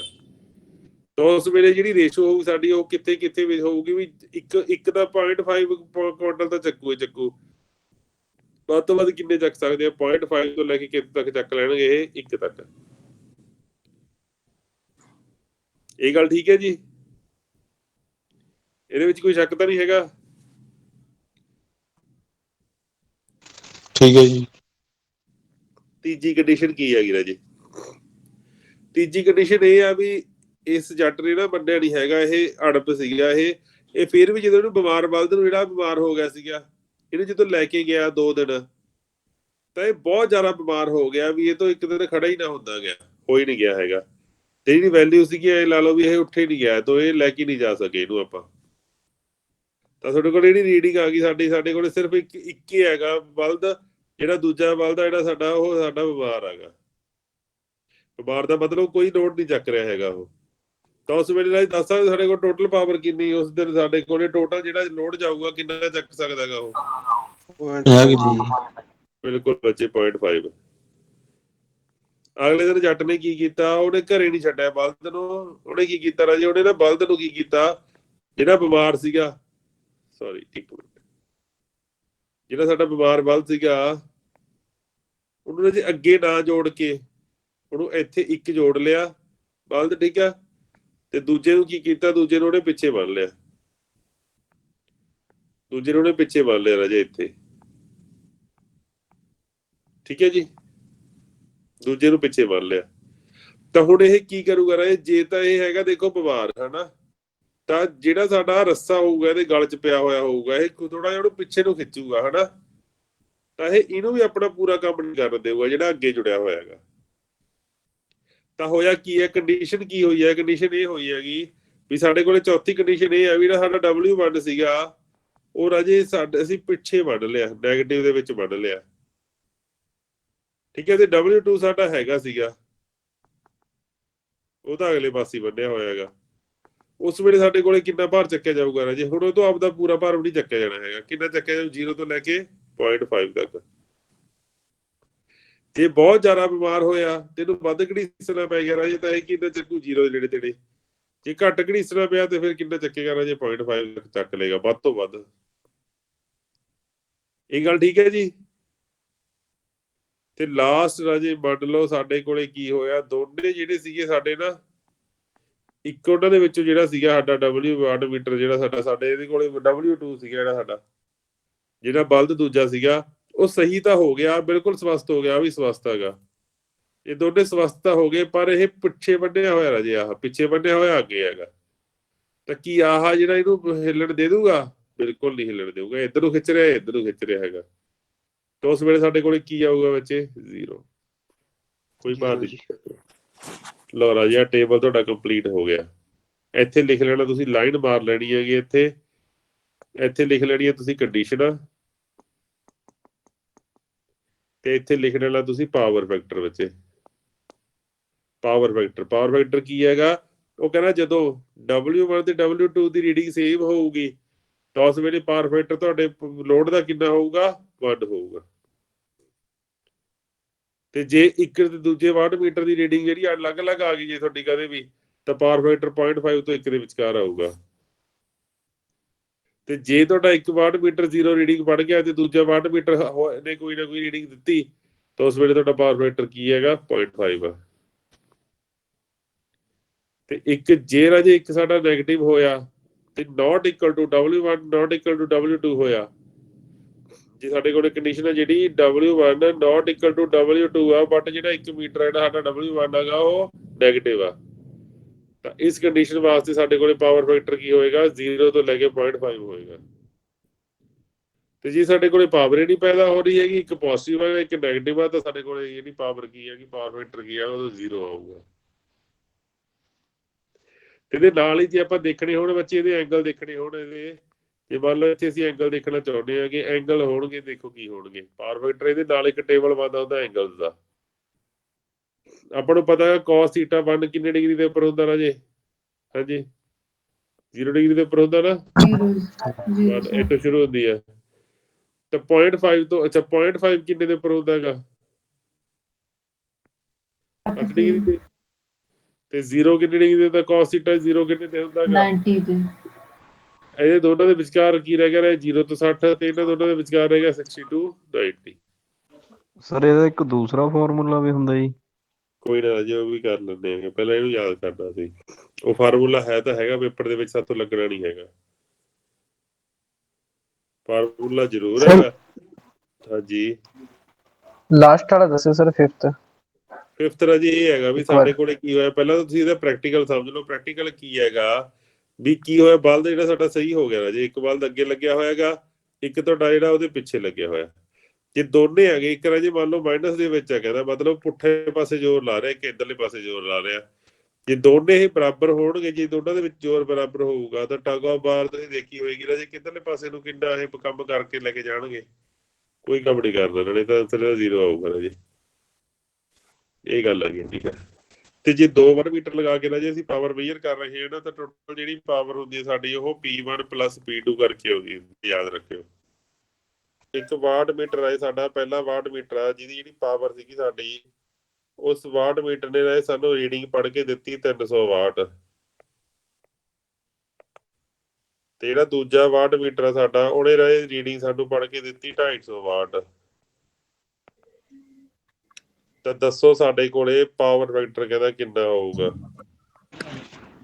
ਕੀ ਹੋਇਆ ਪਾਵਰ ਫੈਕਟਰ? ਹਾਂਜੀ 0.5 ਸਰ। 0.5 ਰਾਜੇ ਇਹ ਨਹੀਂ, 0.6 0.5 ਦਾ ਜਿਹੜਾ ਕੇਸ ਸੀਗਾ ਰਾਜੇ, 0.5 ਦਾ ਕੇਸ ਕੀ ਸੀਗਾ? ਜਦੋਂ 50 ਕਿਲੋ ਬਾਹਰ ਕਰੋ ਚੱਕਦਾ ਸੀਗਾ, W0 ਹੋਵੇ W2 ਹੀ। W1 ਚਲੋ ਅਗਲਾ ਕੁਐਸਚਨ ਦੇਖੋ। ਤੇ ਟੋਟਲ ਪਾਵਰ ਇਹਦੇ ਵਿੱਚ ਟੋਟਲ ਪਾਵਰ ਕਿੰਨੀ ਹੈਗੀ ਇਹਦੀ? 550 ਵਾਟ ਜੀ। 550 ਜੀ। ਬਿਲਕੁਲ ਜੀ, ਦੋਨਾਂ ਨੂੰ ਜੋੜ ਦਾਂਗੇ ਸਾਡਾ ਆਨਸਰ ਆ ਜਾਊਗਾ। ਚਲੋ ਅਗਲਾ ਕੁਐਸਚਨ ਦੇਖੋ। ਹੁਣ ਜਿਹੜਾ ਕੋਈ ਵੀ ਵਾਟ ਮੀਟਰ ਹੁੰਦਾ ਸਾਡਾ, ਉਹਦੇ ਇੱਥੇ ਲਿਖਿਆ ਹੁੰਦਾ 0, ਉਹ ਏਦਾਂ ਬਣਿਆ ਹੁੰਦਾ ਹੈਗਾ।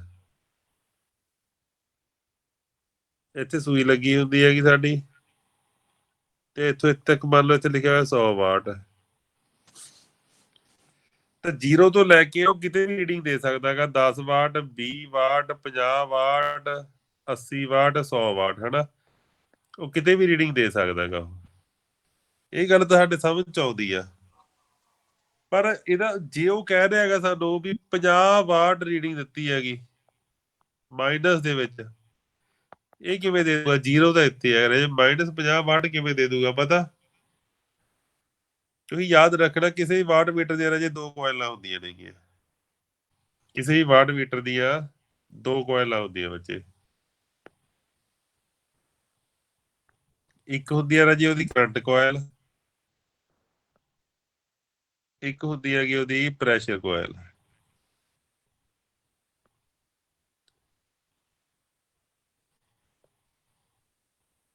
ਓਕੇ ਜੀ। ਕਈ ਵਾਰੀ ਕੀ ਹੁੰਦਾ ਬੱਚੇ, ਸਾਡੇ ਕੋਲੇ ਨਾ ਜਦੋਂ ਅਸੀਂ ਇੰਸਟਰੂਮੈਂਟ ਨੂੰ ਜੋੜਦੇ ਹੈਗੇ ਕਿਸੇ ਸਰਕਟ ਦੇ ਵਿੱਚ, ਜਿਹੜਾ ਸਾਡਾ ਵਾਟ ਮੀਟਰ ਆ ਗਈ ਉਹਦੀ ਜਿਹੜੀ ਸੂਈ ਹੈਗੀ ਬੱਚੇ, ਜਿਹੜੀ ਉਹਦੀ ਨੀਡਲ ਹੁੰਦੀ, ਜਿਹੜਾ ਪੁਆਇੰਟਰ ਹੁੰਦਾ ਹੈਗਾ ਉਹਦਾ, ਉਹ 0 ਤੋਂ ਉੱਠਦਾ ਨਹੀਂ ਹੈਗਾ, ਉਹ ਇਧਰਲੇ ਪਾਸੇ ਮੂਵ ਨਹੀਂ ਕਰਦਾ, ਬਟ 0 ਦੇ ਇੱਥੇ ਹੀ ਉਹ ਇੱਥੇ ਕੁਛ ਜੰਪ ਕਰਦਾ ਰਹਿੰਦਾ, ਇੱਥੇ ਹਿਲਦਾ ਰਹਿੰਦਾ ਮਾੜਾ ਮੋਟਾ। ਤਾਂ ਉੱਥੋਂ ਸਾਨੂੰ ਅੰਦਾਜ਼ਾ ਹੋ ਜਾਂਦਾ ਵੀ ਇਹ ਰੀਡਿੰਗ ਦੇਣਾ ਤਾਂ ਚਾਹੁੰਦਾ, ਪਰ ਮੀਟਰ ਦੇ ਅੰਦਰ ਇਹਦੀ ਰੀਡਿੰਗ ਆ ਨਹੀਂ ਰਹੀ ਹੈਗੀ। ਤਾਂ ਅਸੀਂ ਕੀ ਕਰਦੇ ਹੈਗੇ, ਅਸੀਂ ਇਹਦੇ ਵਿੱਚ ਲਿਖੋ ਰਾਜੇ, ਇਹਦੇ ਕੀ ਕਰਦੇ ਆ, ਆਈਦਰ ਚੇਂਜ ਰਾਜੇ ਆਪਾਂ ਕਰ ਲਿਖਾਂਗੇ interchange, either interchange current coil और प्रेशर कॉइल टर्मिनल। चाहे तो करंट कनैक्शन चेंज कर दो, चाहे राजे प्रेशर कॉइल दे कर दो, इक्को ही गल आ, कोई फर्क नहीं हैगा, दोनों दे करने हैगे, पर चाहे करंट कॉइल दे कर दो, चाहे तुसी कर दो ਪੜਦੇ ਨਹੀਂ ਪਏ ਹੈਗੇ। ਜੇ ਇੱਥੇ ਲੱਗਿਆ ਹੋਇਆ ਲੋਡ ਬੱਚੇ ਆ ਇਦਾਂ ਲੋਡ ਲੱਗਿਆ ਹੋਏਗਾ, ਤਾਂ ਮੰਨ ਲਓ ਆ ਹੈਗਾ ਸਾਡਾ ਕਾਮਨ ਪੁਆਇੰਟ, ਆ ਹੈਗਾ ਸਾਡਾ A ਪੁਆਇੰਟ, ਆ ਹੈਗਾ ਸਾਡਾ C ਪੁਆਇੰਟ, ਆ ਹੈਗਾ ਸਾਡਾ B ਪੁਆਇੰਟ, M ਪੁਆਇੰਟ। ਸੋ ਚਲੋ ਆ ਲਿਖ ਲਓ, ਇਹਨੂੰ M ਲਿਖ ਲਓ। ਤਾਂ ਜੇ ਅਸੀਂ ਕਰੰਟ ਕੋਇਲ ਦੇ ਚੇਂਜ ਕਰਨੇ ਰਹੇ, ਜਿਹੜਾ ਸਾਡਾ ਕਰੰਟ ਕੋਇਲ ਦੇ ਕਨੈਕਸ਼ਨ, ਜਿਹੜਾ A ਪੁਆਇੰਟ ਜਿਹੜਾ ਬਾਹਰੋਂ ਸਪਲਾਈ ਆ ਰਹੀ ਹੈ ਰਾਜੇ, ਇਹ ਆ ਕੇ ਇੱਧਰ ਜੁੜੂਗੀ, ਤੇ ਜਿਹੜਾ ਇਹ ਲੋਡ ਹੈਗਾ ਇਹ ਜਾ ਕੇ ਇੱਧਰ ਜੁੜੂਗਾ। ਏਦਾਂ ਹੁਣ ਕਰੰਟ ਕੋਇਲ ਦੇ ਰਾਜੇ ਆਪਾਂ ਕਨੈਕਸ਼ਨ ਚੇਂਜ ਕਰ ਦਾਂਗੇ। ਜੇ ਕਰੰਟ ਕੋਇਲ ਦੇ ਕਨੈਕਸ਼ਨ ਚੇਂਜ ਕਰਦੇ ਆਪਸ ਦੇ ਵਿੱਚ, ਤਾਂ ਸਾਡੇ ਕੋਲ ਜਿਹੜੀ ਰੀਡਿੰਗ ਹੈਗੀ ਹੁਣ, ਉਹ ਰੀਡਿੰਗ ਇਹੀ ਜਿਹੜੀ ਇੱਥੇ ਕੁਛ ਤਾਂ ਕਿਤੇ ਰੀਡਿੰਗ ਦੇ ਦੇਗਾ ਸਾਡਾ, ਕਿਤੇ ਵੀ। ਤਾਂ ਜਿੱਥੇ ਵੀ ਰੀਡਿੰਗ ਦਿੱਤੀ ਅਸੀਂ, ਜੇ ਇੱਥੇ ਮੰਨ ਲਓ 60 ਵਾਟ ਦਿੱਤੀ ਉਹਨੇ, ਪਰ ਸਾਨੂੰ ਪਤਾ ਨਾ ਵੀ ਆਈ ਕਿਵੇਂ ਹੋਈ ਹੈ, ਕਨੈਕਸ਼ਨ ਚੇਂਜ ਕਰਕੇ ਆਈ ਹੈ, ਤੁਸੀਂ ਨਾਲ ਕੀ ਲਾ ਦਾਂਗੇ, ਮਾਈਨਸ ਲਾ ਦਾਂਗੇ ਰਾਜੇ। ਇਹ ਪੇਪਰ ਦੇ ਵਿੱਚ ਕੁਐਸਚਨ ਆਇਆ ਹੋਇਆ ਵੀ how to get a negative reading on a watt meter. 0 degree ਤੇ ਰਿਫਲੈਕਸ਼ਨ ਦੇ ਰਹੀ ਹੈ, ਇਹਦਾ ਮਤਲਬ ਕੀ ਹੈਗਾ, ਉਹਨੂੰ ਕਿਵੇਂ ਕਰਾਂਗੇ, ਆਈਦਰ ਬਾਈ ਚੇਂਜਿੰਗ ਦਾ ਕਰੰਟ ਕੋਇਲ ਕਨੈਕਸ਼ਨ ਔਰ ਪ੍ਰੈਸ਼ਰ ਕੋਇਲ ਕਨੈਕਸ਼ਨ। ਲਓ ਰਾਜੇ, ਕਹਿੰਦਾ when 2 watt meter method of measurement of power used, measure power and balance 3-phase circuit if a watt meter is reads 0। ਜੇ 0 ਰੀਡ ਕਰ ਰਹੇ ਤਾਂ ਮਤਲਬ ਕੀ ਹੁੰਦਾ ਰਾਜੇ, power consumed in circuit is 0, power factor of circuit is 0, power factor is unity, power factor is 0.5। Jagsir ਕੀ ਆਏਗੀ ਰਾਜੇ, 0.5 ਜੀ, ਜੇ 1 0 ਹੋਇਆ, ਜੇ 1 0 ਰਾਜੇ 0.5 ਆਏਗੀ, ਠੀਕ ਹੈ, ਯਾਦ ਰੱਖਿਓ। ਜੇ ਦੋਨੇ 0 ਹੋਣਗੇ ਤਾਂ ਵਾਟ ਮੀਟਰ 0 ਦੇਊਗਾ। ਚਲੋ ਅਗਲਾ ਕੁਐਸਚਨ ਦੇਖੋ। 2 ਵਾਟ ਮੀਟਰ ਮੈਥਡ ਵਾਸਤੇ ਕਹਿੰਦਾ one of the watt meter show negative reading। ਕੋਈ ਵੀ ਇੱਕ ਜਿਹੜਾ ਵਾਟ ਮੀਟਰ ਹੈਗਾ, it will show one watt meter show negative reading, show negative reading। ਇੱਕ ਵਾਟ ਮੀਟਰ ਨੈਗੇਟਿਵ ਰੀਡਿੰਗ ਦੇਊਗਾ। ਤਾਂ ਇਹਦਾ ਮਤਲਬ ਕੀ ਹੈ, ਕਹਿੰਦਾ ਇਹਦਾ ਮਤਲਬ ਇਹਦਾ load angle is strictly less than 30 degree ਜਾਂ ਫਿਰ ਲੈਸ ਦੈਨ 60, ਲੈਸ ਦੈਨ 60 ਜਾਂ ਫਿਰ ਅਜੇ ਗ੍ਰੇਟਰ ਦੈਨ 30, ਗ੍ਰੇਟਰ ਦੈਨ 30 ਜਾਂ ਗ੍ਰੇਟਰ ਦੈਨ 60। ਗ੍ਰੇਟਰ ਦੈਨ 60 60 ਜੀ, ਗ੍ਰੇਟਰ ਦੈਨ 60। ਠੀਕ ਹੈ, ਕਿਵੇਂ ਪਤਾ ਲੱਗਿਆ? ਪਹਿਲੀ ਗੱਲ ਤਾਂ ਇਹ ਹੈਗੀ ਵੀ ਸਾਡਾ ਐਂਗਲ ਜੇ 1 ਵਾਟ ਮੀਟਰ ਰੀਡਿੰਗ ਜਿਹੜੀ ਸਾਡੀ ਨੈਗੇਟਿਵ ਦੇ ਵਿੱਚ ਆ, ਇਹਦਾ ਮਤਲਬ ਹੈ ਜਿਹੜਾ ਸਾਡਾ ਪਾਵਰ ਫੈਕਟਰ ਐਂਗਲ ਆ ਹੋਊਗਾ 0 ਤੋਂ ਲੈ ਕੇ 0.5 ਦੇ ਵਿੱਚ, ਹਨਾ। ਤਾਂ 0 ਵੇਲੇ ਜਿਹੜਾ ਸਾਡਾ ਐਂਗਲ ਹੁੰਦਾ ਉਹ ਕਿੰਨਾ ਹੁੰਦਾ, 90, ਤੇ 0.5 ਵੇਲੇ ਜਿਹੜਾ ਐਂਗਲ ਹੁੰਦਾ ਉਹ ਕਿੰਨਾ ਹੁੰਦਾ ਹੈਗਾ, 60 ਡਿਗਰੀ, 60। ਤਾਂ ਸਾਡੀ 60 ਜੇ ਵੈਲਿਊ ਹੋਈ ਫਿਰ ਤਾਂ 0.5 ਆਉਂਦਾ, 60 ਤਾਂ ਹੈ ਨੀ ਗੀ। ਤਾਂ ਇਹ 60 ਤੋਂ 90 ਦੇ ਵਿਚਕਾਰ ਕਿਤੇ ਪਤਾ, ਗ੍ਰੇਟਰ ਦੈਨ 60 ਆਂਸਰ ਸਹੀ ਆ ਰਾਜੇ। ਠੀਕ ਹੈ ਜੀ, ਗੁੱਡ। ਲਓ ਅਗਲਾ ਕੁਐਸਚਨ ਹੈਗਾ, ਕਹਿੰਦਾ while measuring the 3-phase power by 2 watt meter method, the reading of 2 watt meters are equal and opposite। 4 option ਦਿੱਤੀਆਂ ਨੇ, ਕਹਿੰਦਾ if the readings of 2 watt meter are equal and opposite। ਰਾਜੇ option ਸੁਣ ਲਓ ਪਹਿਲਾਂ, option ਕੀ ਆ? Zero ਹੀ ਹੋਊਗੀ। Power factor ਕਹਿੰਦਾ ਯੂਨਿਟੀ ਹੈਗਾ, ਦੂਜੀ ਆਪਸ਼ਨ ਕੀ ਕਹਿੰਦਾ? ਲੋਡ ਕਹਿੰਦਾ ਬੈਲੈਂਸ ਹੈਗਾ, ਲੋਡ ਇਜ਼ ਬੈਲੈਂਸ, ਤਾਂ ਕਰਕੇ ਹੋਇਆ ਇਹ। ਤੀਜਾ ਕਹਿੰਦਾ face angle is between 60 to 90। ਚੌਥਾ ਕਹਿੰਦਾ ਲੋਡ ਆ ਜਿਹੜਾ ਸਾਡਾ ਉਹ ਪਿਓਰ ਇੰਡਕਟਿਵ ਹੈਗਾ।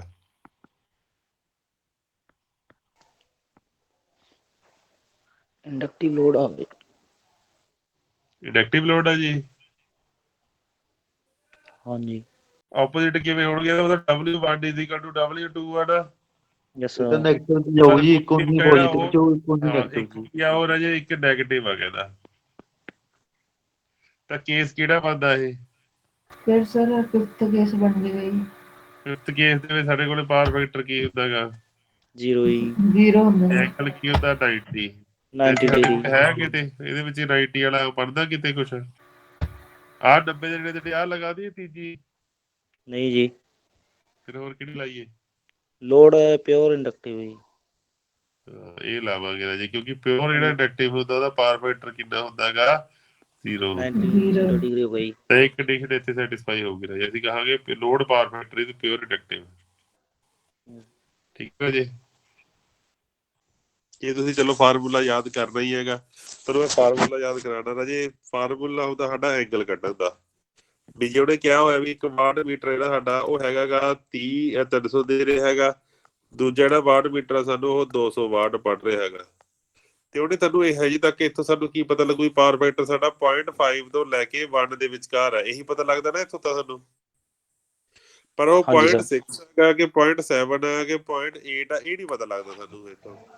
ਯੈਸ ਤੇ ਇਹ ਕਿੱਥੋਂ ਪਤਾ ਲੱਗਦਾ ਹੁੰਦਾ ਰਾਏ? Theta is equal to tan inverse √3 W1 minus W2 W1 plus W2।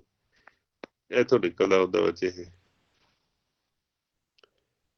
ਇੱਥੋਂ ਪ੍ਰੋਪਰ ਆ ਫਾਰਮੂਲਾ ਲਗਾਉਣਾ ਪਊਗਾ, ਫਿਰ ਤੁਹਾਡਾ ਥੀਟਾ ਨਿਕਲੂਗਾ। ਤੇ ਜਿਹੜਾ ਤੁਹਾਡਾ ਥੀਟਾ ਨਿਕਲਿਆ ਹੋਊਗਾ ਉਹ ਥੀਟੇ ਨੂੰ ਅਸੀਂ cos ਥੀਟਾ ਦੇਖ ਲਾਂਗੇ। ਉਹ ਸਾਡਾ ਜਿਹੜਾ ਹੋਊਗਾ ਉਹ ਪਾਵਰ ਹੋਊਗਾ। ਠੀਕ ਹੈ ਜੀ। ਆਹ ਫਾਰਮੂਲਾ ਰਾਜੀ, ਇਹਨੂੰ ਸਾਰੇ ਨੂੰ ਯਾਦ ਕਰਨਾਗਾ।